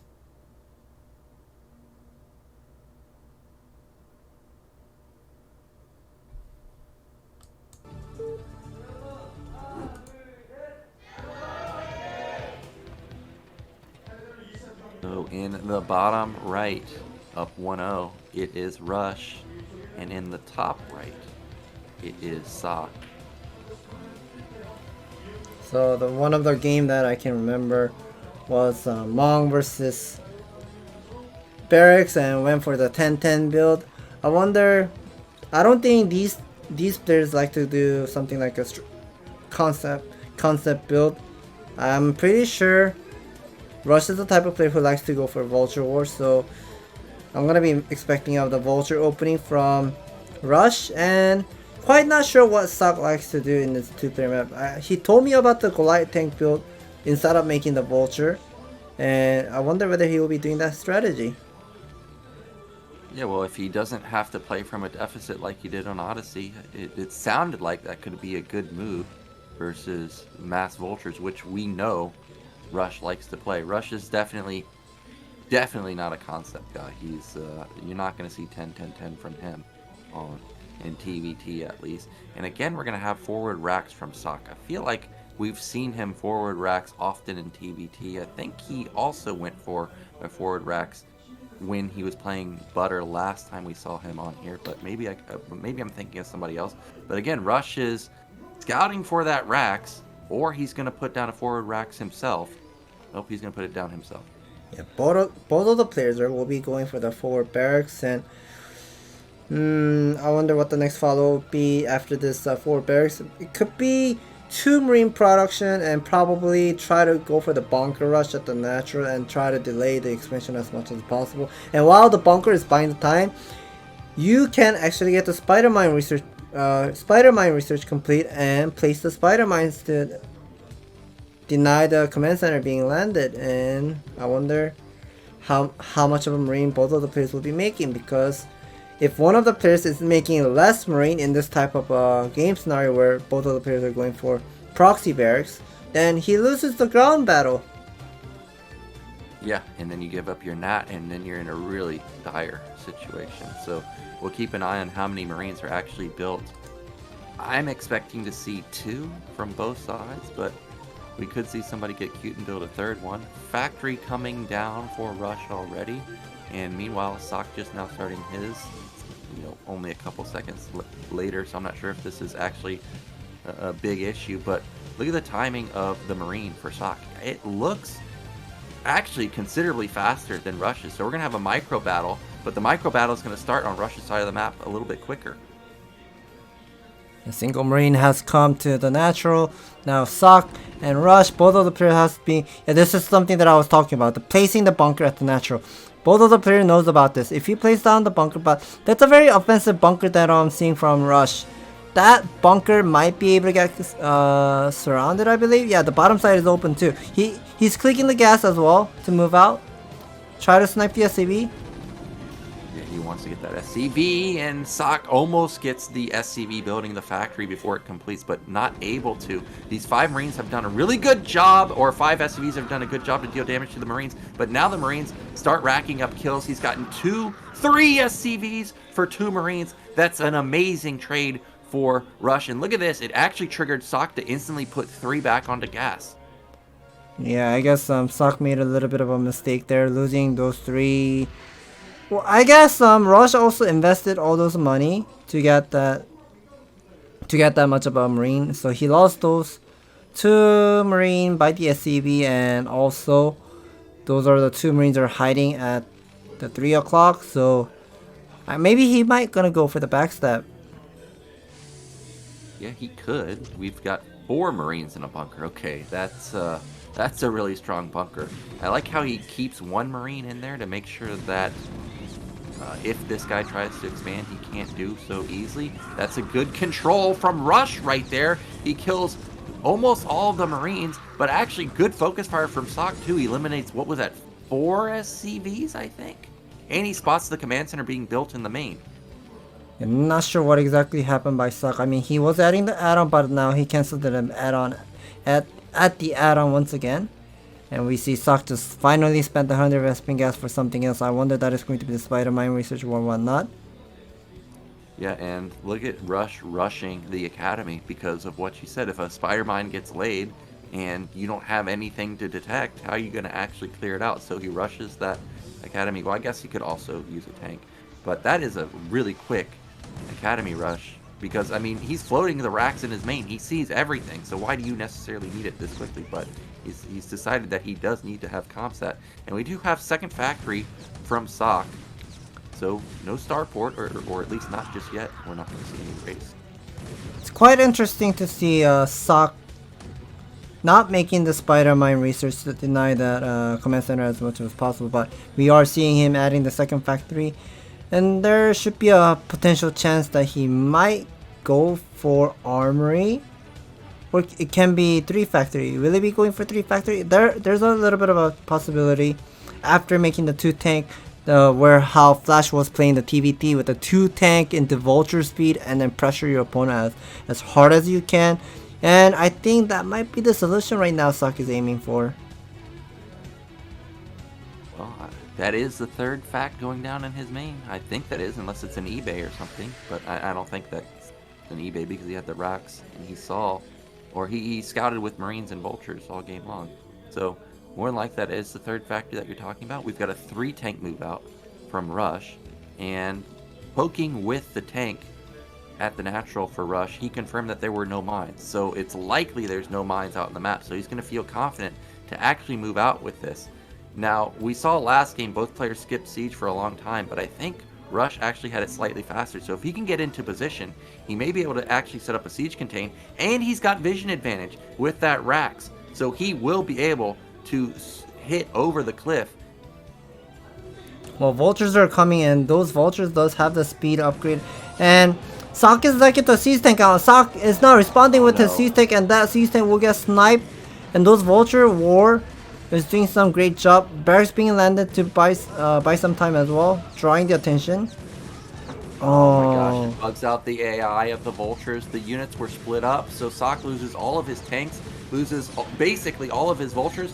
Now he's got a pulled SCV line versus tank Vulture, and this could be the end of Ssak. He just doesn't have, he has Vultures, but tanks are so strong in this scenario. Oh, you can see it. He knows his fate. He's taking his hand off the keyboard. GG is imminent. There it is. And unfortunately, Ssak, who's so strong in PvT, not able to show it today. And Rush is going to move on into our deciders match.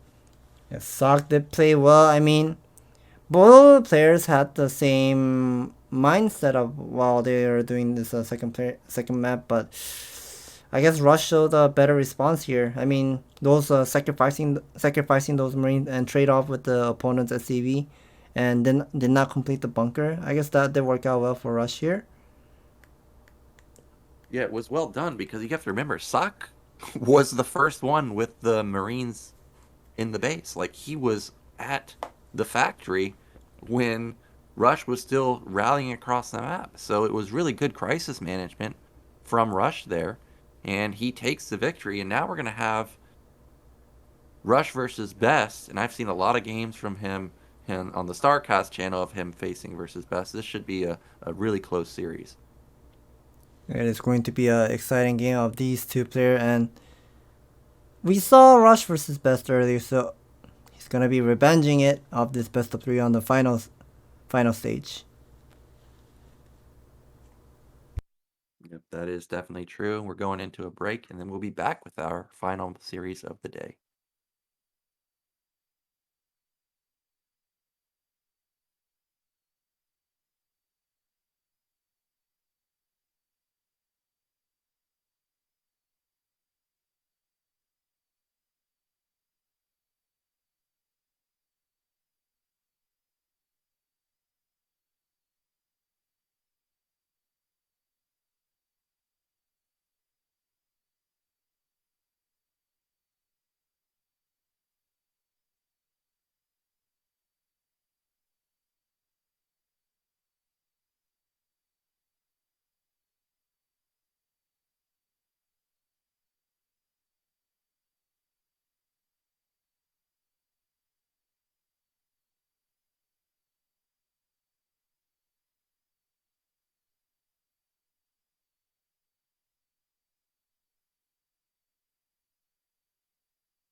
And we are at our final match of the day. It's a rematch from earlier, Rush versus Best.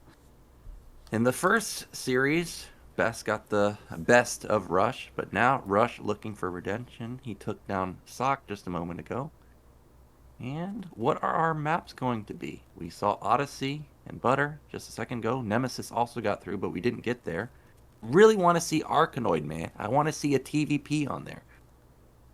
Well, we would like to see the map first. I mean, I would like to see none of the players are banning the Neo Arkanoid because I would like to see something like a weird game. But okay, I guess Rush really wanted to play Neo Arkanoid, but we see Best doesn't want it. Best decided to ban Neo Arkanoid. So I guess the map is going to be Sylphid, Butter, and Nemesis. Yep, so we've got 2 standard maps to start us off with Sylphid and Butter. And then if it comes down to it, we've got Nemesis, which is blockchain pretty much 2.0. The thing about this Neo Sylphid is both of the players are very familiar with it and pretty much like a macro playstyle both of the players can do. And we see Rush just took another ABC chocolate, warming up his hand with the hot pack. It must be very freezing because of the AC is on probably maximum. Very cold. Yeah, but I don't know if you caught it right there. Best has got the jacket on, man. What's stronger, the chocolate or the jacket? We're going to find out.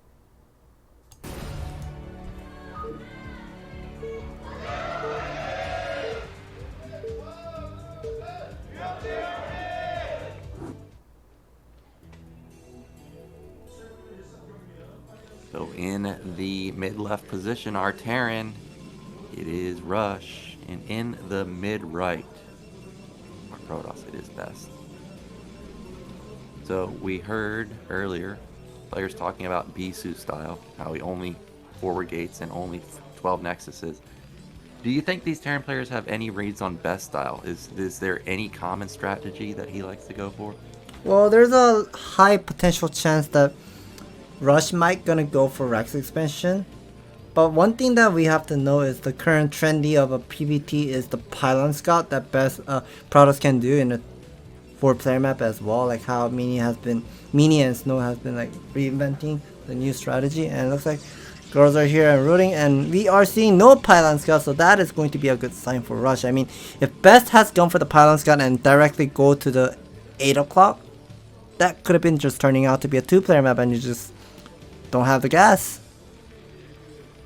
Yeah, and Rush is definitely one of the few Terran players that I see often go gasless, so I'll be looking to see if he is going to go for that gasless expand.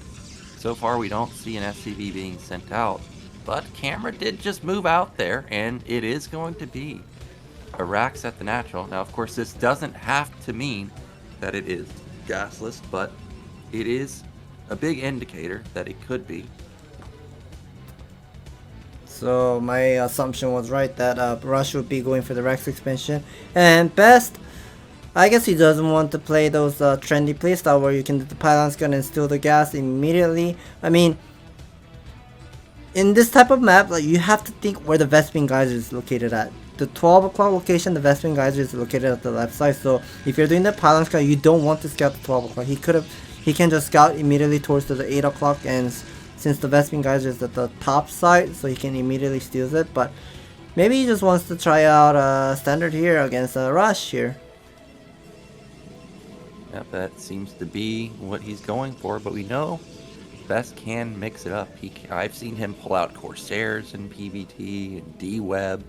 He could try and go for an all-in if he does figure out that this is gasless, but if he's going to go for an all-in, you're gonna have to scout, man. Like, there's still no scout from Protoss, no pro being sent out anywhere. So I have a feeling that this is just gonna be like a goon scout, and by then it's too late. He's gonna have already made a decision on what he wants to do.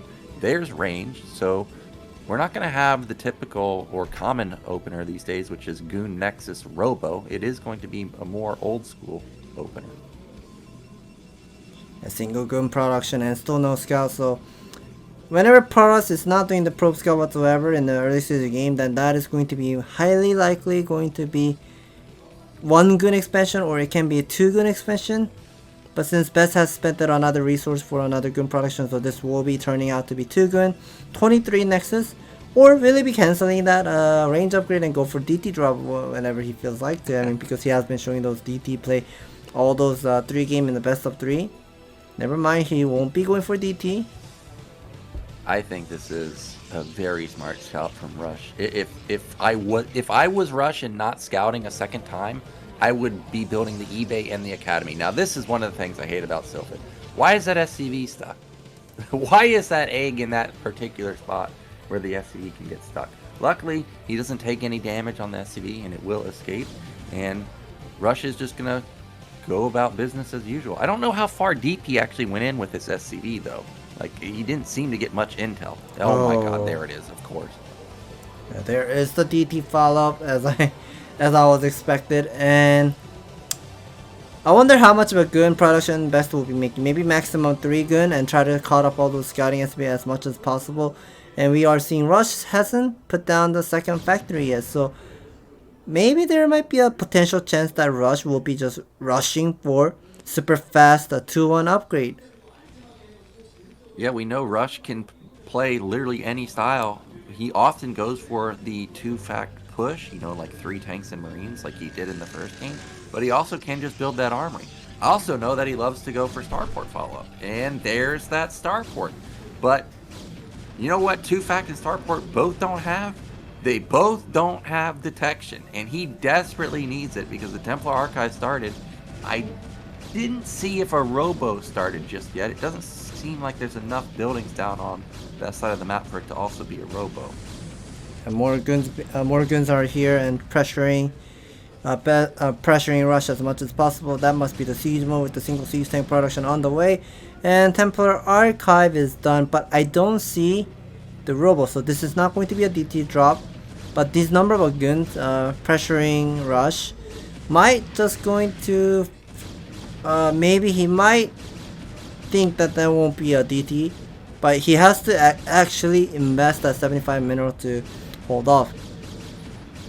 Yeah, when you're going for gasless like this, if you see 4 goons, this is normal. If you see less than 4 goons, that's a little suspicious. So Best has done a good job to disguise his follow-up, but the eBay's done. Rush knows the timings. He knows when a DT should be coming, so I'm sure the turret will be coming up momentarily, but we do see the first DTs are moving across the map, so a turret needs to get down ASAP. Uh-oh. Okay, I think it will barely be in time, but really Rush cutting it very close here. That is a very nice timing of the missile turret. I think the missile turret will be finished on time, but thing is, what if Best just sacrificed those 4 guns and snipe the missile turret?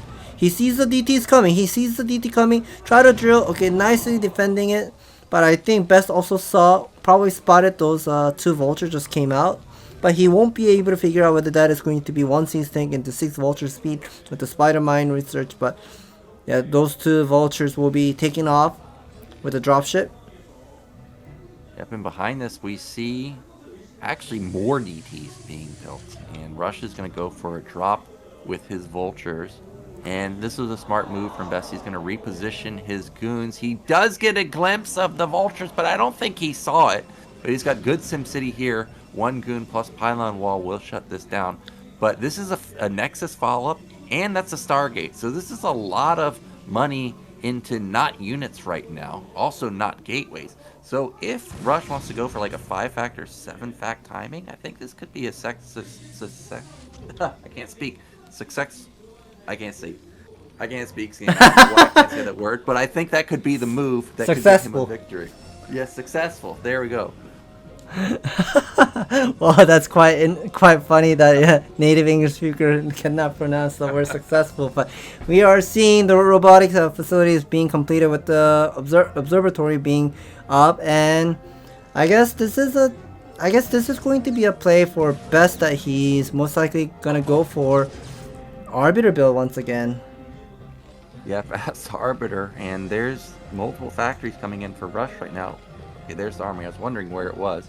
So he's starting his +1. That's an 8 minutes started +1. So that puts him in around 14-minute 2-1 if he wants to go for heavy upgrade timing. That's still okay timings, but A lot of times you're seeing Terrans at 12:30 or 13 minutes going for 2-1. That's a gap, and that lets vultures in. And he's done a fantastic job to micro these vultures. He's going to kill both the DTs, maybe?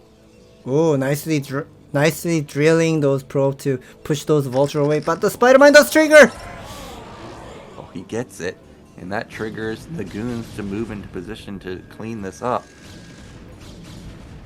I'm curious to why Best is not closing the gap. Maybe he's just afraid of the vulture drop him, wants to send a couple of goons to deny the vulture harassment. And now there is the Arbiter Tribunal is going up.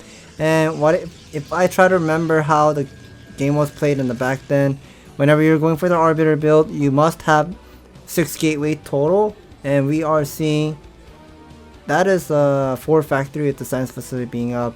And that's really fast science facility. Didn't Rush start the +1 weapon upgrade at the 8-minute mark of the game?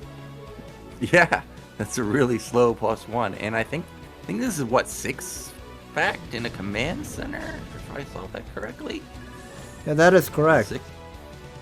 That's a lot of production. And well, he did damage with his vultures, so the command center timing is actually relatively decent compared to Protoss's timing, and he knows it's Stargate. He knows it's going to be Arbiter, so he can take his third base pretty freely. Another vulture drop gets into the third base. He's going to maybe get 2 probe kills. And look at the supplies. He's within 15, so Terran's in a good spot right now. Playing really well here, pressuring and cutting up those clearing those spider mines as much as possible. But I'm quite not sure about this expansion, because that third expansion right now Rush is taking is so close to Best's natural, and Rush is the type of player, he's a macro god, and I don't know how well he's going to be breaking that territory, but I feel like it seems somewhat vulnerable. I mean, you cannot build much of a, there's not much of a place to build buildings there, and it's also lack of Vespene gas in the mineral. It's only 1500 Vespene gas there you can mine, and only 1000 mineral per mineral. Not sure how much you can actually get the benefit out of it.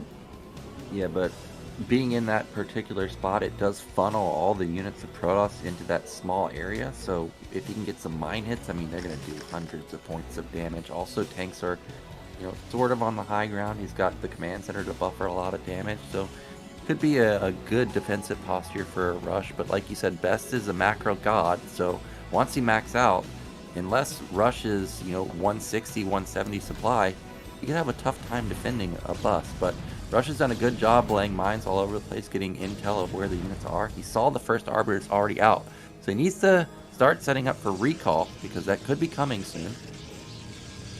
I like how Rush's Best is hiding the Arbiter as much as possible, so Rush won't be able to calculate how fast the Arbiter is and how much of a mana he would be having and go for the recall drop.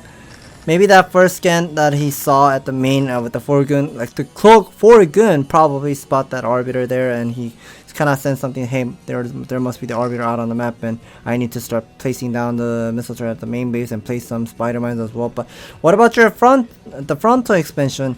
He's now going to go for the break. Yeah, it's going to be a bust with stasis, but supplies are very high for both players. 175 for Protoss, 150 for Terran, but the vultures and the tanks were out of position. But like I was saying, this is just such a tiny choke. Look at the racks soak up so many hits. Rush has only really lost like 3 tanks. Look at that depot wall also. Walls off the Zealots. They're not able to get in on top of anything.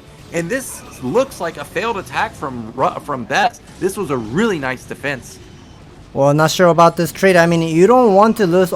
You don't want to waste all of your gun. Once you're wasting all of your gun and not trading up those number of siege tank, this is going to be a counter attack that Rush can do. I mean, the number of a siege tank is really large. I mean, if Rush instantly make 7 vulture from those 7 factory, then he can just immediately move out. Vulture production is really short.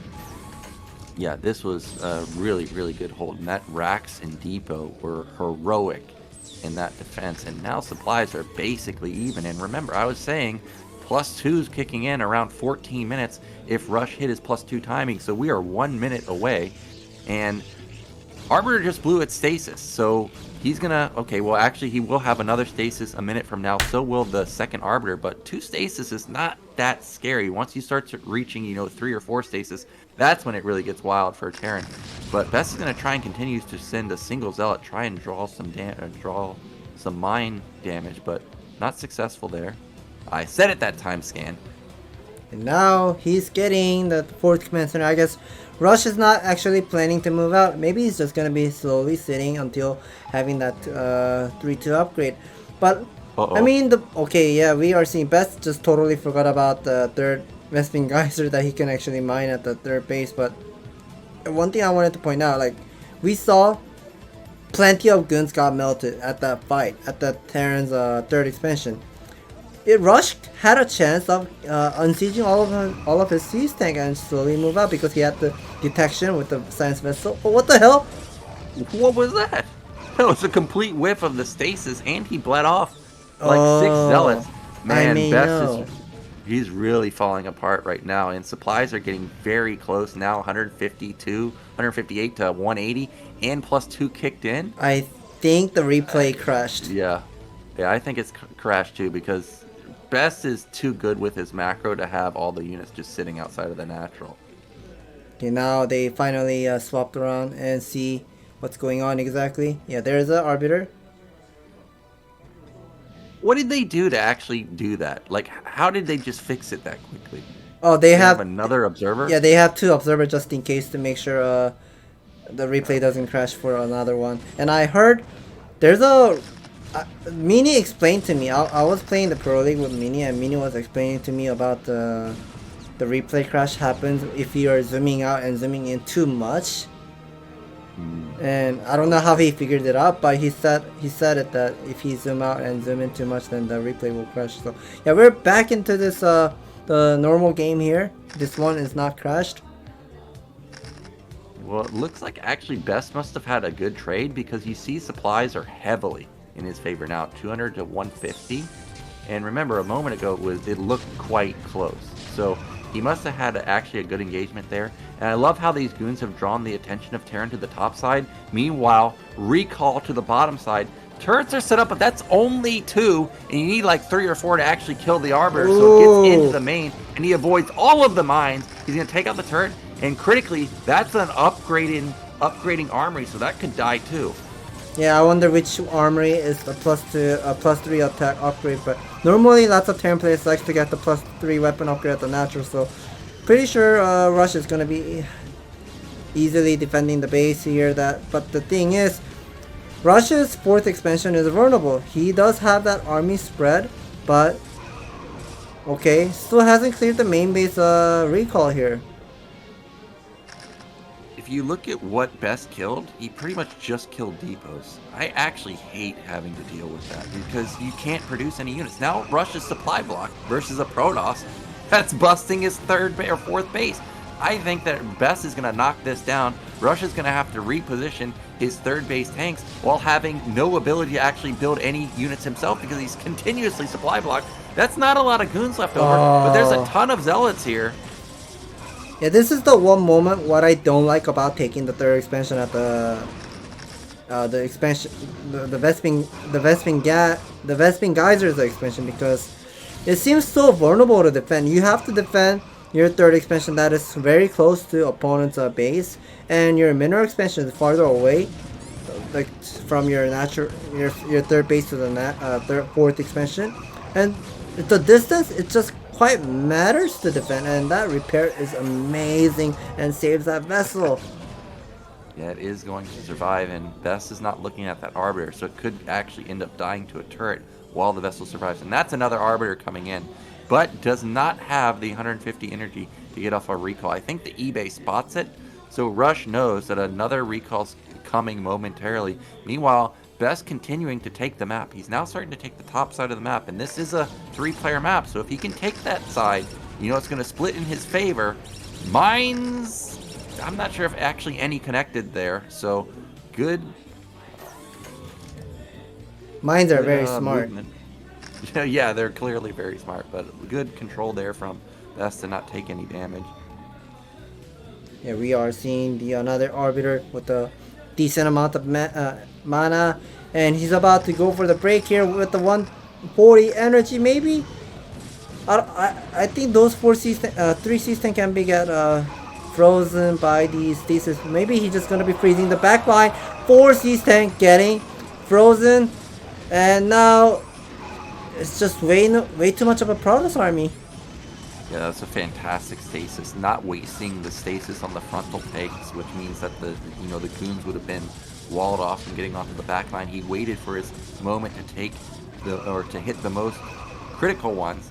And now he's got a 60 supply lead. He's killed I guess he hasn't killed the third base, but it's lifted and not mining. He's going to pick off some more tanks. And Best is just running away with it. Terran's sub 100 supply now, sitting at just 99. And now, Rush, you got to start thinking about where's his income coming from. His main's mined out. His Nat's mined out. He's basically on one base mining, and now he's scrambling to take a fourth base or get secondary income coming from somewhere. Yeah, this game is totally not looking great because he had the build order advantage in the early stage of the game with the Rex expansion, but now he starts to fall off because of these Arbiter. I'm quite not sure. I mean, Yeah. he had the advantage, but now he's losing. He's gonna be very uncomfortable to play for the next game. Yeah, you got Gasless Expand, which is obviously amazing versus, range opener. And then the guy went DT, did no damage with it, and you still got out macroed. And he got his third base at a decent time too. So this is definitely going to be disheartening going into game 4. He's basically getting doubled in supply now. It's 199 to 117. I think Best actually has enough energy for double recall. So you've got a recall at the bottom, maybe gonna recall at the top side at the same time. That's a lot of goons and Dallas just recalled. I don't know how he did it, but now Rush is just hesitating. He needs to defend multiple locations, and now defend your main base, and now here's another recall. Defend your mineral expansion, and now this is going to be a GG moment for Rush. He cannot keep up. Best is going to win the first game. Yes, really good movement from Best with the recalls. He was everywhere and he macroed like a king, like you stated. He managed the vulture harass well. The 2 vultures got into the third base, but he minimized the losses. So solid victory there, and you can tell that he's feeling good. He's got a slight smirk on his face. He's going to be feeling fantastic going into game 2 because game 2 is another standard map, right? I think it's Butter. Butter, of course. No one likes to play on 2-player map. You got the gas deal, don't know what to do. Didn't we see somebody wall bottom right? Wasn't it Rush that walled bottom right? No, I feel like it wasn't. I don't think it was Rush, because Rush for whatever reason I don't think I've ever seen him wall. But somebody did wall bottom right. Yeah, someone did wall. I forgot who it was. Maybe it might be Light in the round of 24. No, never mind. Light was a seeded player, so he didn't get to play on a round of 24. But there was someone who was doing the wall. Forgot who it was. Yeah, I also can't remember. But wall could be a good, smart move here. Prevent the gas steal, potentially. Well, this is probably... Well, actually, this is the first attack, and this was not a successful attack from Best at all. I mean, look at how much damage that depot and rack soaks. It's just crazy. The only tank getting hit there is the one at the bottom in the mineral line. None of the tanks are getting hit at all. This was immaculate defense from Rush, but it just, in the end, it still didn't matter somehow. So probably this was probably the moment where the replay got crashed. I remember one single C-Tank and one vulture got frozen there, but there are 4 vultures and single C-Tank got frozen. So yeah, here's the moment we are seeing. I mean, yeah, I wasn't able to understand because Rush had that many of a C-Tank, but then he didn't move out because all the guns got melted, but he didn't move. So yeah, that could be the reason why we are checking out that moment there where the replay got crashed. Yeah, actually, that was a better trade for Best than I thought. It looked like it wasn't broken to me at first, but yeah, you can definitely tell that there was a difference there. So yeah, that does explain why he didn't go for the instant counterattack. He got his tank line basically completely reset. And now we are going into game 2. Rush on the back foot, round of 16. This is not the showing he wants. He's, he was second place finisher just a few seasons ago, so he definitely wants to get a victory here and get to game 3 on Nemesis, but Best looking so strong right now. Looks like players are ready, And we're going to game number 2 on Butter.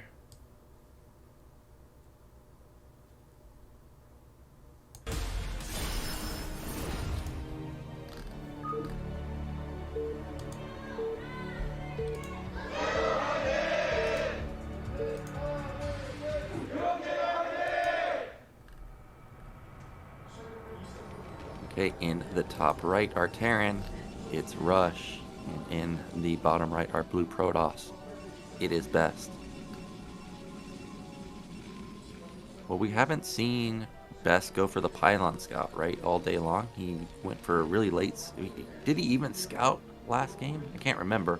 I remember that it was super late if it was, so I guess there is potentially a world where he doesn't send out a fast scout, but it is a 2-player map, and so the chances of that is, you know, very, very small.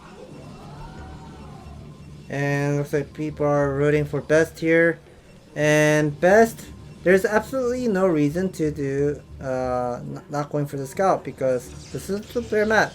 You have a chance of stealing the gas and pretty much ruin opponent's economic lead, or maybe with the strategy wise with the build order and so on. And we are seeing the Pylon Scout going off for the Best, and there's another way of doing the build. With after the gas, you can also go for the Nexus build, how Ruin was doing it with the Forge Expand. Yep, I know very well that follow-up. A lot of people have been doing that. Now, that is a 10 racks from Rush. So, if he gets gas stolen, which he's going to have a lot of Marines early on. So, he will be able to put on some counter pressure. And, okay, I thought that SE was actually going to go across the map, but he does just come in to scout to make sure he's not getting proxy gated in his natural. But we know you can proxy gate in a lot of positions on Butter, so that seems like I don't know if that was necessarily worth it, but SCV comes in and does a lot of damage to this probe already. There are multiple of ways of solving the gas steal problem. That would be placing down the command center with the non-stop marine production, and then after you get the command center, you put 6 SCV on the simulator and takes down immediately. Or after the single marine pops out, you put 3 SCV on the simulator and slowly take it down and take the expansion later on. But there are all small differences, but let's see what Rush will be doing. Okay, 1 SCV will be attacking the simulator and also the marine, maybe not. Yeah, in a lot of games that I see from Rush, actually it seems like he doesn't really focus on taking down the assimilator that quickly. He more focuses on getting his econ going, getting the faster command center. But this time around, he actually is focusing on taking down that assimilator. We've got an eBay block coming in to stall the Nexus just a little bit. Try to deny that expansion as much as possible. There is going to be 22 Nexus, or maybe 23 Nexus for Best, but 2 Zealot is still chasing the SCV.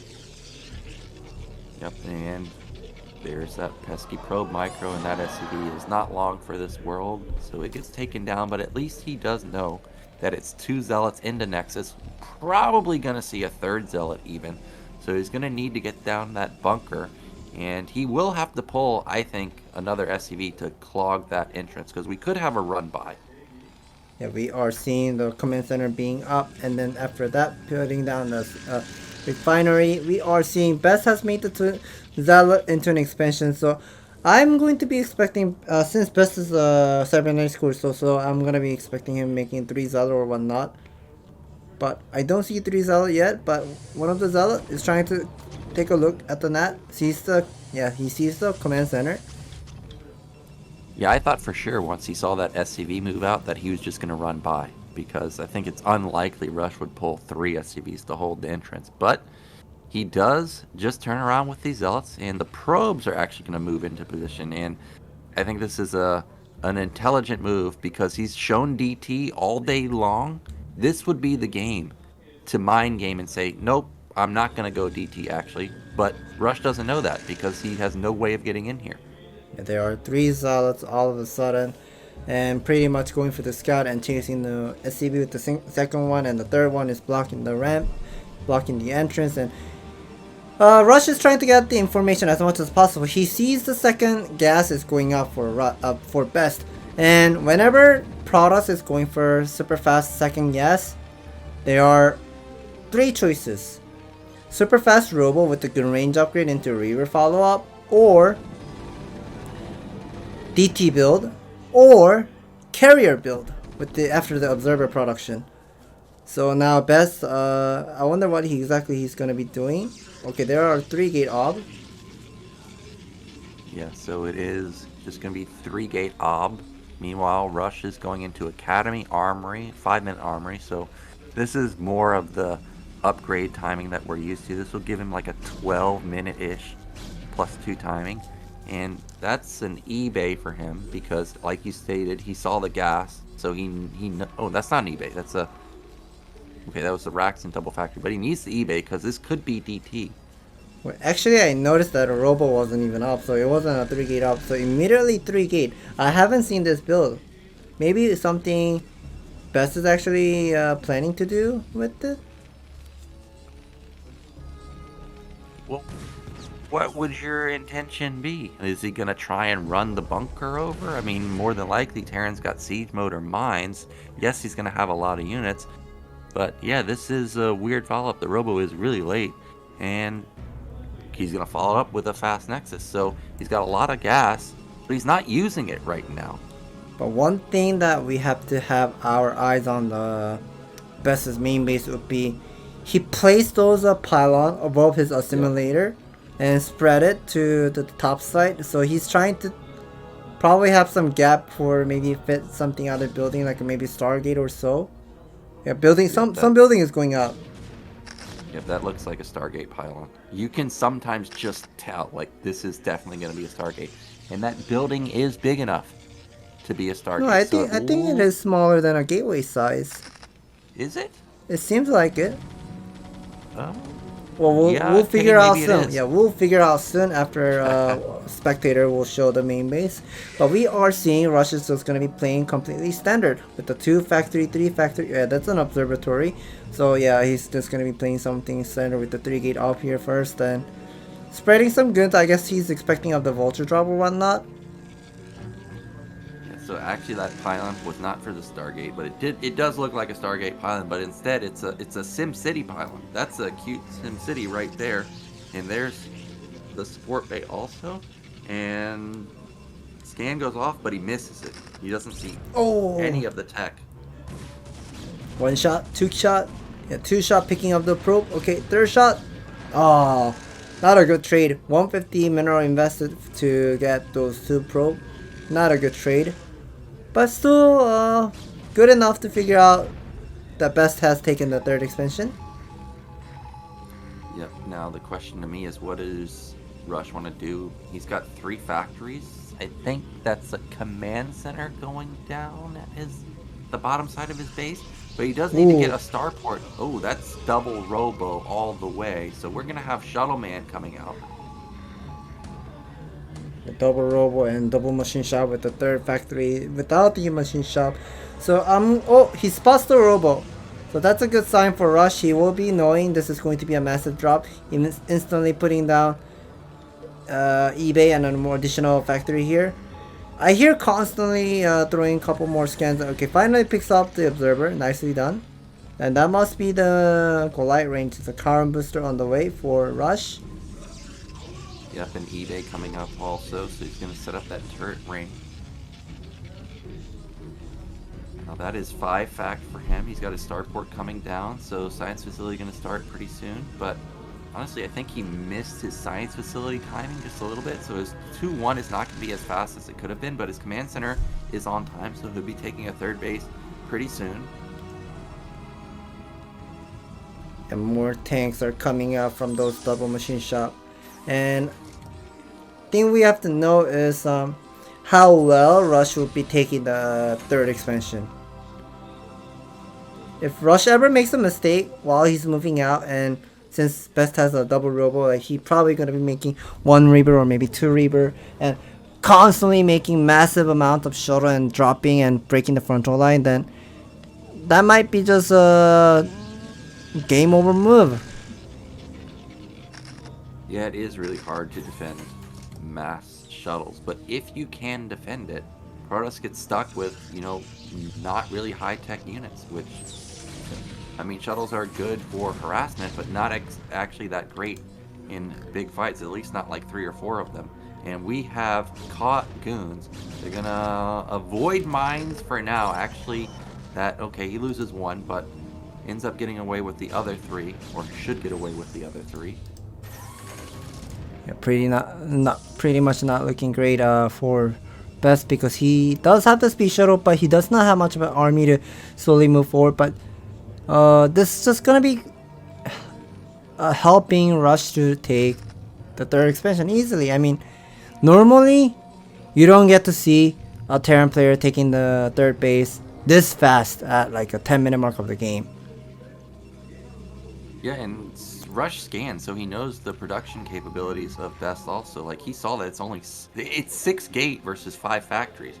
I mean, there's just not a lot of actual production for Best right now. I realize Best is up 20 supply at the moment, but you got to factor in probably at least 6 or 8 of them are in shuttles. Yeah, there's 6 supply right there in shuttles, so it's pretty even. However, is the turret ring good right now? Will these shuttles get caught? Vulture spots them. There's 2 turrets here, and there's a bunker. So this, I think, is a misstep if he commits, and he is going to commit. There's mines already set up also. Well, none of the shuttle has died, and there are a couple of spider mines were placed in the main base, but did not do much of a damage. Okay, picking up some missile turret and maybe SCV as well, but not a good trade out, I'm gonna be saying. Maybe maybe one of the Reaver inside of the shuttle got killed. Yeah, that's what I was thinking, is we just saw only Zealots unload, and he may have lost his expensive Reaver. I mean, that's a huge loss. Now he's got 2 more coming out, but Rush is almost even in supply. His +2 weapon is about a minute and a half away, so he's going to have a big power spike again. And just now, really, Best is starting to turn on the juice. He's got now 10 gates, but his army comp, it's like almost all Zealot right now. I personally do not like how this game is being solved, because I mean, maybe because I faced the Mini and Mini and Snow so much that those type of players just denies Terran's 3rd expansion as much as possible, and now those 4 Siege tank with the bunker soaking up the shot. Okay, does connect nicely, picking up some SCV. Yeah, but he loses a lot there. He loses 2 Reavers, 3 shuttles. We'll say 8 Zealots, since that's the maximum that could have been loaded up in combination with the Reaver. I mean, I guess he luckily didn't lose any goons, but what did he get there? 5 SCVs and a couple Vultures? This is a tough situation for Best, but he's still got a lot of production now. He's got the 10 gates, he's got Templar tech coming in, he's starting to take 5 bases, but the Terran power spike is about to kick in. Yeah, the speed shuttle moving left and right, and more shuttles are returning back. A couple of shuttles are coming back home, and I don't know what Best is actually aiming for. I mean, he wanted to. I understood his purpose to go for some type of like a harassment, but what did he really do? I mean, picked up some SCV at the NAT. Okay, maybe picked up some SCV at the 3rd expansion as well. That's all he did, and it's just now the supply count is nearly even. And we know Rush is getting the 3-2 upgrade on the way. 4th command center is going up. Yeah, and critically, unlike the Sylphid game, the tank count has not been dwindled down at all. Well, this is one way to get back into the game. We've got a Templar drop into the natural, but that's a mine that's already set up. Can he get a storm off? I mean, he gets it off, but it doesn't kill anything. But I thought we were going to have a big frontal assault from Best, but not the case. So again, another drop that's unsuccessful. He's loading up like a 5th drop here. 2 more shuttles getting loaded up. But so far, Rush has just had impeccable defense. Not sure what exactly he's trying to get the goal out of it. But here are more shuttles that are popping out. There are 4 shuttles. And he's loading up more High Templars than maybe Zealot. That's so many Templars loaded up. He has at least, I would say, 6 Templars loaded up. It's so hard to control Storm in general, but now you're unloading them from shuttles. We'll see if he can have a good drop here this time. He knows that all the units are out of position, but Rush never moves this army. That's a good storm. He gets off 1, 2, just 2 storms, but he does breach this third base. That is definitely nice. Storm went off and pretty much forcing Best, pretty much forcing Rush to pull back all of his SCV. Okay, now Rush just got triggered here. I cannot just keep taking the damage. I have to move out. But remember, he's just gonna be having lots of Zealots standing with the High Templars ready, and Side Storm just penetrates the armor upgrade. Yeah, and this is okay. That's a good EMP. He hits all the Zealots, and he hits both the one of the Templars. That's a good storm, though. He knocks down one of the tanks, but it's 150 to 180 supply. This is still manageable for Terran. Terran has not hit +3 power spike, though. That's a good storm. There's not that many vultures to help support these tanks, but there's not a lot of goons to support the Zealots. Oh my god, the siege tanks are getting exploded, and a couple of the siege tank at the behind. Oh wait, the Reaper got killed. Not sure how. Not sure how it got killed. But here are the tanks are coming.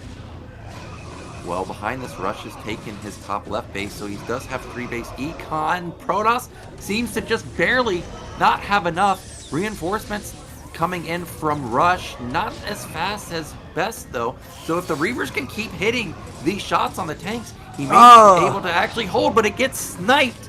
And now it's 115 supply to just 105 with tanks sitting right outside of Protoss's doorstep. Not sure what exactly happened there, but Best somehow made a mistake, and these number of siege tanks slowly push forward, and now the number of the siege tank is just good enough to contain the natural, and the natural is just now vulnerable. I think Best needs to think. He needs to think. He does have double robo. He can constantly make the multiple shuttle anytime whenever he wants. He needs to cut off the reinforcement. Yeah, I was thinking the same thing. Put 2 Reavers or 4 Reavers on that high ground. Make sure that Terran cannot reinforce. And then build up his swallow units and bust out of here. I mean, he still has 4 base eco, even if he loses his natural. So he still has a lot of money coming in. But Rush snaking a couple tanks to the left side. He's starting to take down the 3rd base too. Here comes Best. He's going to try and get out, but the Sim City is really hard to bust out. The mines have dealt devastating damage, and the +3 weapon kicked in, so those tanks just chewed up everything. Well, that is amazing decision making, how Rush decided to move out when he was losing the 3rd expansion and the multiple SCB, and this just turned out to be a good solution, I suppose, because now the natural is now contained. 4th Nexus is going to be taken down by the single siege tank as well, and more siege tank also coming at this 3rd expansion and slowly taken down as well. And now I don't know what Best can really do. Maybe he needs to go for something other than a High Templar unit. And it's crazy how we had Best all over the map a moment ago, and now Best is about to have all his bases knocked down. This was just such a huge swing in Rush's favor. That's a Reaver drop, but good escape from the SCVs. They're going to get away with all of their lives, and now Best is down to basically 1 base mining with no way to get his army out. This is going to be... Oh, he gets the shuttle too and the Reavers. So this will be finally Rush, or should be Rush, finally putting a point on the board for him in the TVP matchup. Yeah, Reaver micro at this 18-minute mark of the game. And I guess Best is not really good at Reaver micro here compared to Rush, compared to Snow. Snow would have been a guy who'd be just constantly doing the Reaver micro until like the game ends, and yeah, Best's Reaver is not working out well.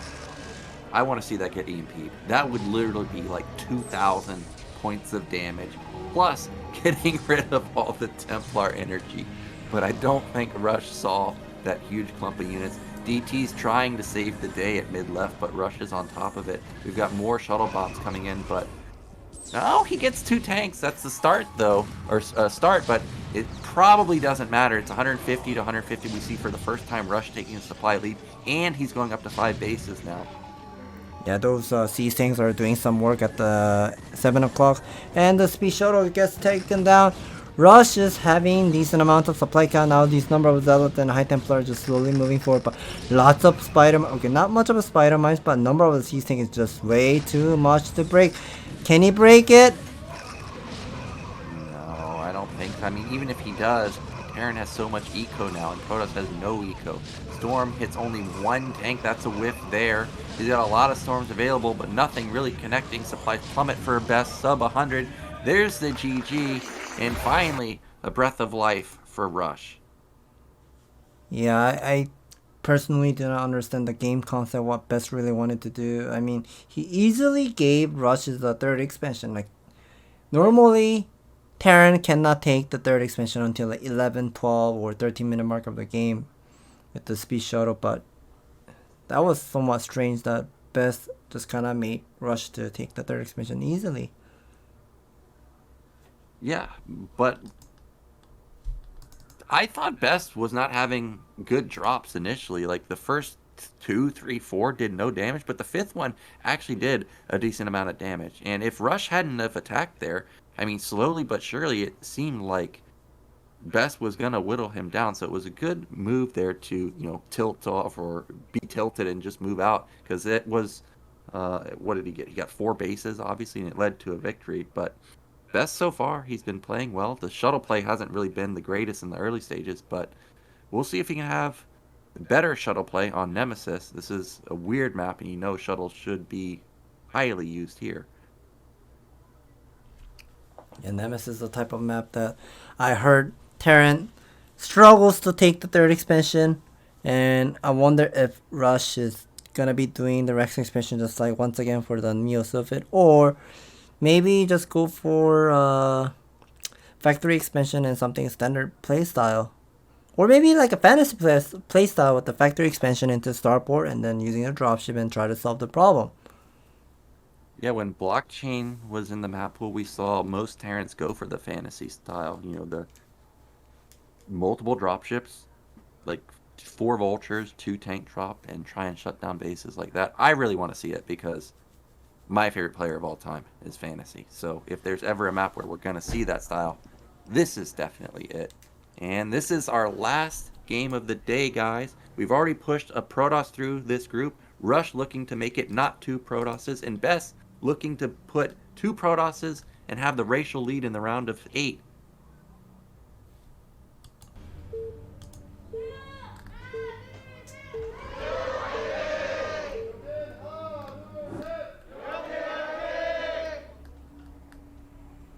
Okay, in the top right, finally getting a victory versus Protoss, it is Rush. And in the bottom left, our blue Protoss looking to make it into the round of 8. It is Best.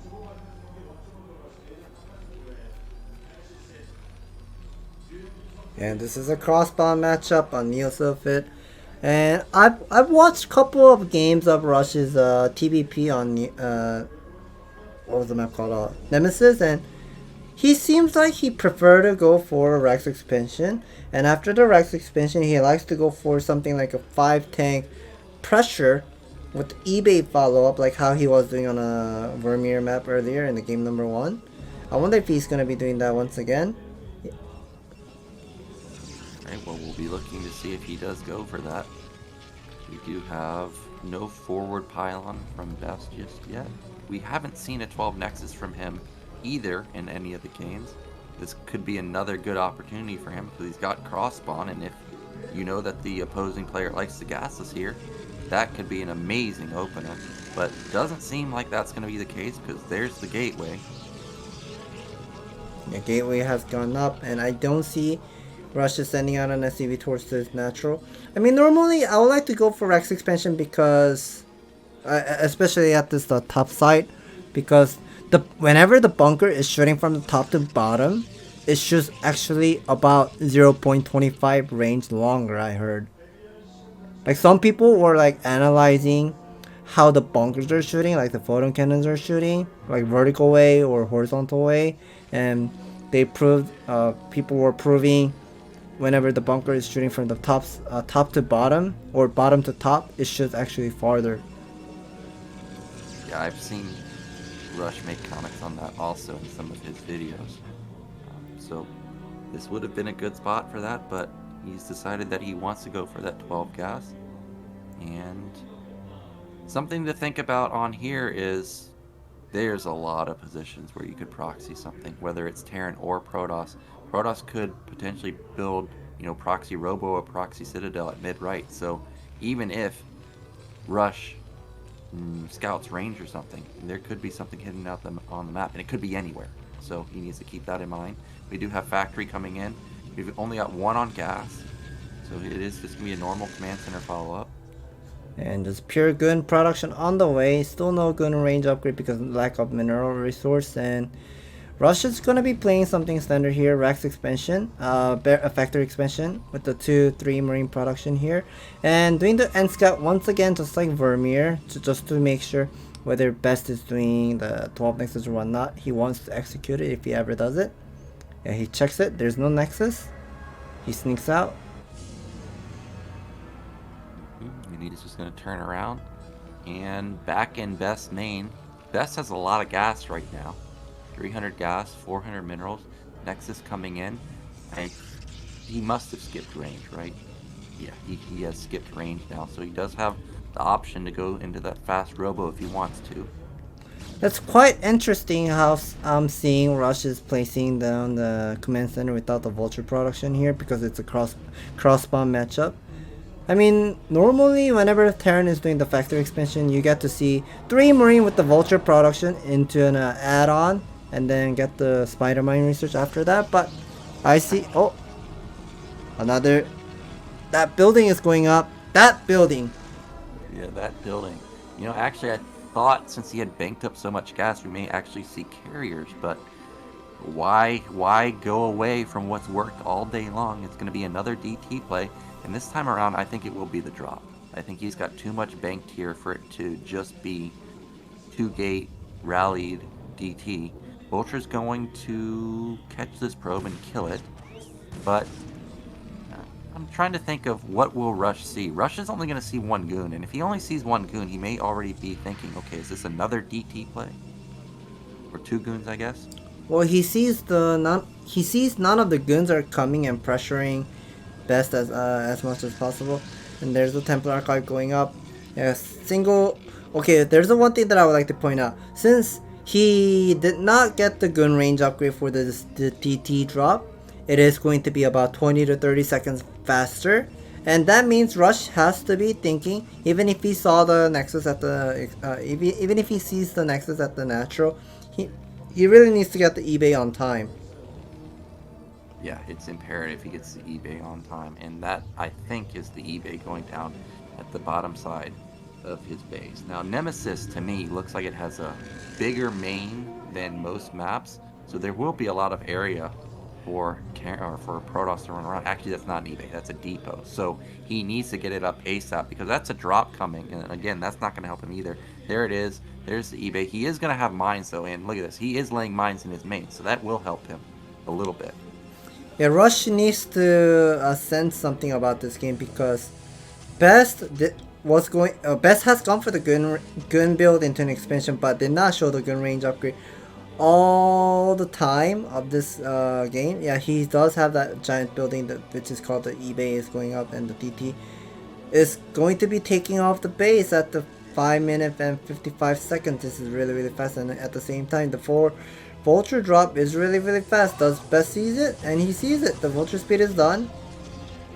Yep, and he doesn't see any tech right now. He's going to come in here and not see Robo, 1, 2, not see 3, Observatory, 4, not see 5. anything. But now he sees the Templar Archive, and so he will be building that turret in any moment. And I think he has a Wraith. Yeah, there he has a Wraith. You always build this when you go for drops. So I think Rush has got the perfect counterplay, assuming these turrets actually get up in time. Yeah, he did pick up about 6 probe with the 4 Vulture drop, and now there's the counter of DT drop incoming. But 1 Spider Mines at the left side does trigger, does buttering the bread, those DT, and now this is a big time trouble for Best. He needs to decide whether he wants to slice the control tower or even the supply depot. Okay, now those spider mines will be just picking out all those random DT coming. Yeah, and knowing Rush, this is enough damage that he did with the Vultures, and lack of damage that Best did, that this is probably going to be a 5 to 6 to 7 factory follow-up and try and go for the killing move. He knows the position he's in. There's the third factory coming up. Oh, DT wanted to sneak in, sneak out and try to attack the natural, but did not work out. And now, I think this is more likely a favor towards the Rush. Rush does have that +1 weapon upgrade on the way. He does get that more factory. Wait, is this going to be a +1/5 or +1/6 factory timing attack? That might be a potential chance. Yeah, I think that's what we're going to see. There's the 5th fact. He just put it down right now. It'll be a smart move. He killed so many pros with his vultures. But despite that, look at the saturation at the main and natural. He's done a really good job to recover. But the problem for Best now is, again, he doesn't have that much production. I think he just now started his 3rd and 4th gate. And he doesn't have a 3rd nexus. So he's going to have a rough time facing 5 fact unless he can get some big eco coming pretty soon. That I think he DT, confirmed. that DT randomly gets picked up because of Best wasn't really paying attention, and now the Arbiter Tribunal is going up. And I heard multiple story from Light, like how you must be solving the problem with this one fact one port with the vulture drop harassment. If you have done so much of a damage and also stopped opponent's DT drop or like a Reaver drop, then you would like to go for the timing attack with the 6th factory build, because opponents has to be spending all those resources for something else, like recovering from the damage that he has been taken, and also has to get the gun range upgrade later on. And also we see Best is getting the Arbiter tech on the way. That means he's lacking with the gateway count. Look at the SimCity. Yeah, he has 3 gates, but I think that DT that ended up dying did see factories being built. So probably Best is just going to stay on 2 base, go up into maybe 8 gate, try and hold, and then take a late 3rd base. And that's exactly what we're seeing. We've got 7 gate coming down. There's the 8th gate and Arbiter in production. So maybe he can hold this, but he's got like another minute of build time on that Arbiter before it will pop out. And those gateways just started. Look, a 10 supply lead for Terran. And these number of guns are kind of stuck because of the neutral eggs were blocking the path. And one thing that we have to know, this map, the center of the map is a flat map. It's a flat map, and if you are thinking that was a high ground about the guns, or okay, guns are not getting melted, but getting the tank shot, +1 does kick in. Well, these goons are out in the center of the map, so they will cut off reinforcements. But Nemesis, remember, when you're at the natural, you're on high ground overlooking the main. So these tanks can actually kill the gateways. Oh, yeah, that is definitely true. Wait, I wonder if that wall, the wall at the natural, can actually see the gateway. But let's take a look here. Doesn't seem like you actually have vision right now. I think Rush has to go a little farther forward, but he's got SCVs here. He could just wall off this entrance. He could put down like Depot or Rax Depot. That's what he's done. Oh. Now how do you attack into this? Meanwhile, he's got to drop into the main at the same time. Yeah, 3 vulture drop, but those guns. Wait, does gun have that gun range? It seems really short. Oh, maybe it does. Yeah, it does have that gun range, but I don't know. That single siege tank is now slowly doing the damage. That single siege tank has 7 kills, multiple missile turret being placed everywhere, and the Arbiter cannot come inside. Yeah, but this is a lot of zealots, but the tanks reign supreme. I thought the goons comboed with the zealots in the front could have won, but that's an overwhelming victory for Rush. Holy smokes, he has so much stuff, and he's just going to A-move this. Yeah, A move towards, and we see there are about 6, 7, or maybe 8 siege tank at the natural, sieging at the natural. I wonder what Best can do, because the supply count is double amount of supply count, and the vultures are constantly doing the damage. And now, yeah, Rush is relief with this game. He knows that he won the game. The Best knows he can't really fight back. He probably thinking what he could have done. There's a GG's called. Well done from Rush there. He was struggled all day long versus Protoss, but in the last 2 where it mattered, he got the victory. I feel really bad for Best here, because, you know, yesterday we had the concept win of Shine in some of the games. Well, he had the concept win versus Bisu earlier. Remember the Allegro game? It looked like that was his win. But Then he falls to Bisu and then ends up not getting the second victory there. So Bisu made it out, and now Best, who looked really strong all day long, he gets eliminated, and that's just a disappointing result for him. Yeah, unfortunate for Best, and we can see, I guess the ABC chocolate power is much stronger than the ASL jacket. And we are going into the winner's interview. That is going to be Yu Youngjin Rush. And he's coming down. Oh yeah, I have to say, both of the players were in the same team, Bosford, the team University. Oh yeah, that is true.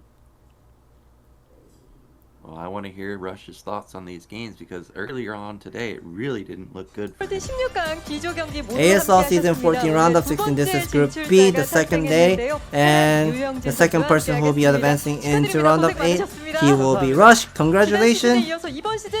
And you also made it into Round of 8 previous season, and you once again made it in. How do you feel? There are multiple situations that you had some tough time. And 일단 지금 how do you feel that you made it into round of 8? Rush is saying it seems very chaotic. He was only thinking about the game. He wasn't 어떻게 하다 보니까 이긴 것 같아요. 다행이에요. prepared of doing the winner's interview. He doesn't know what to say, but he feels really excited and great about today's performance. 난 이후에 좀 좋은 약이 된 게 아닌가 싶을 정도로 최종전에서 정말 모든 걸 다 대비하는 듯한 느낌이 있었거든요. So 일단 at the last game, 전체적으로 토스들이 크게만 쓰더라고요. you kind of seem like you prepare for everything. You seem like you prepare for everything of the DT or maybe the river drop or whatsoever. 생각보다 좀 빠른 드랍십을 이용해서 그거를 좀 And Rush is saying that he have seen those Preuss players, Bisu and Best, constantly using the DT all day long, so he kind of wanted to use Vulture drop to mess up the pattern for Best, and kind of worked out well. And you were going for +1 6 factory. 그 3컴 쪽에 오는 병력을 놓쳤어요. 제가 마인 제거하는 거 못 봐가지고 그래서 에라 모르겠다 빵러시를 갔는데. So he's talking about the game number 2 on Butter. He missed the chance of seeing the shuttle was coming from the east side at the 3 o'clock, and with the mass amount of army was coming to break his third expansion, and he wasn't expected of that timing attack, and he decided to move out because he knows he cannot defend anymore. And at the same time, his vessel EMP research with the upgrade, everything was getting completed at the same time while he was moving out, so things just worked out well. So from previous season, you lost to Soma 3-0. 올라오면 한 판 더 붙고 싶긴 해요. So Rush is saying that he wants to meet Soma once again. He kind of wants revenge. 저보다 안 한지 좀 오래돼가지고. So Rush is saying he hasn't prepared or he wasn't practicing of the TVZ that much recently because he has a group of lots of Terran and one single Terran and 2 Protoses, so he wasn't really practicing of TVZ, but now he's gonna be going back to practice of the TVZ. 일단 8강에서는 And how are you going to be preparing of this round of 8? 준비 잘해가지고. So today's game of this round of 16, how he was been performing, he had some difficulty fighting back opponents of strategy and make some right decision making. So he would like to prepare more to play better for the round of 8. Any last words to your fans? And he's saying thanks to his wife, he's saying thanks to Bosford chairman Kamst. 이제 비록 졌지만 재욱이 형 너무 고생 많으셨고. Best is also his teammate. He kind of feels sorry, but he will take his. He play really well for him.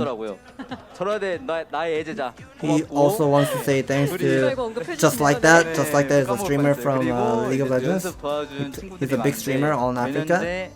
Also student of Rush,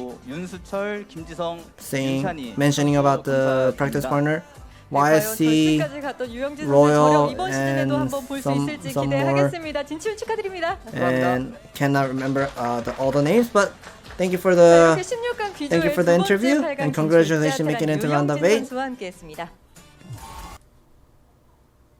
Yep. And here's our rundown today. You can see Bisu took out Ssak, Best beat Rush. Bisu took Best out, even though that was a really close series and it looked like Best was going to have it. Then Rush takes down Ssak, and then Rush gets revenge versus Best. So we've got 2 Terrans, 1 Zerg, 1 Protoss in the round of 8 so far. I hope in the group draw we get Soma versus Rush, because those two are like rivals in spawn games, and I hope we get Bisu versus Shine, because that could be another exciting series. And Bisu already talked about his being traumatized by Shine. But tomorrow, or not tomorrow, next week we've got Group C and D, and we're going to finally see all the Zerg superstars come out to play. Yeah, the next matchup is going to be round of 16 Group C on September 6th on Tuesday 7 p.m. We can see the players: Soma, Snow, Queen, Soki, 3 Zerg, 1 Protoss. Snow is just probably scared to survive, but Yeah. I'm excited to see what he got. I want to see his PBZ re-replay style. Yeah, I also want to see the Reaver play. And now that I see the matchups, or I guess I didn't realize the matchup, Queen versus Sulky. We saw Queen versus Sulky a couple seasons ago, and Queen did not have very nice words for Sulky's ZVZs. We're going to have another rematch there. I hope this time around Sulky can get revenge. Didn't Sulky go up like 2-0 in that series, and then Queen came back 3-2? I think he did. Yeah, I think that's how the result went. Yeah, I remember Soki got eliminated in round of 8 that time. And I wonder how well Soki is going to be played. And maybe somehow he recovered of his ZBZ matchup, or maybe the strategy-wise, like the conceptually figuring out how he needed to play against Queen. Yeah, because Sulky's definitely a really good player. It just seems unfortunate that he always runs into high Zerg players and gets eliminated that way. I think casters are giving us the look that, nope, maybe not. But we also have Group D, which has Action, Royal, Mini, and I can't remember the 4th player, but he's also super, super strong. But that's another death group. Do you think Mini can avoid disaster here and potentially make it out and maybe make a run as a champion again? Well, I've been recently watching and studying the Terran play of on Ultimate Battle, and I've seen Royal has been winning those total 9 games the Ultimate Battle consecutively, and he has been playing really, really well. So I wonder how well he's going to be performing on the ASL performance. Okay, so maybe Royal's actually the one to beat in that group. But that's it for us today, guys. Thank you so much for watching. We'll be back next week. And those are going to be 2 death groups, so you definitely don't want to miss it.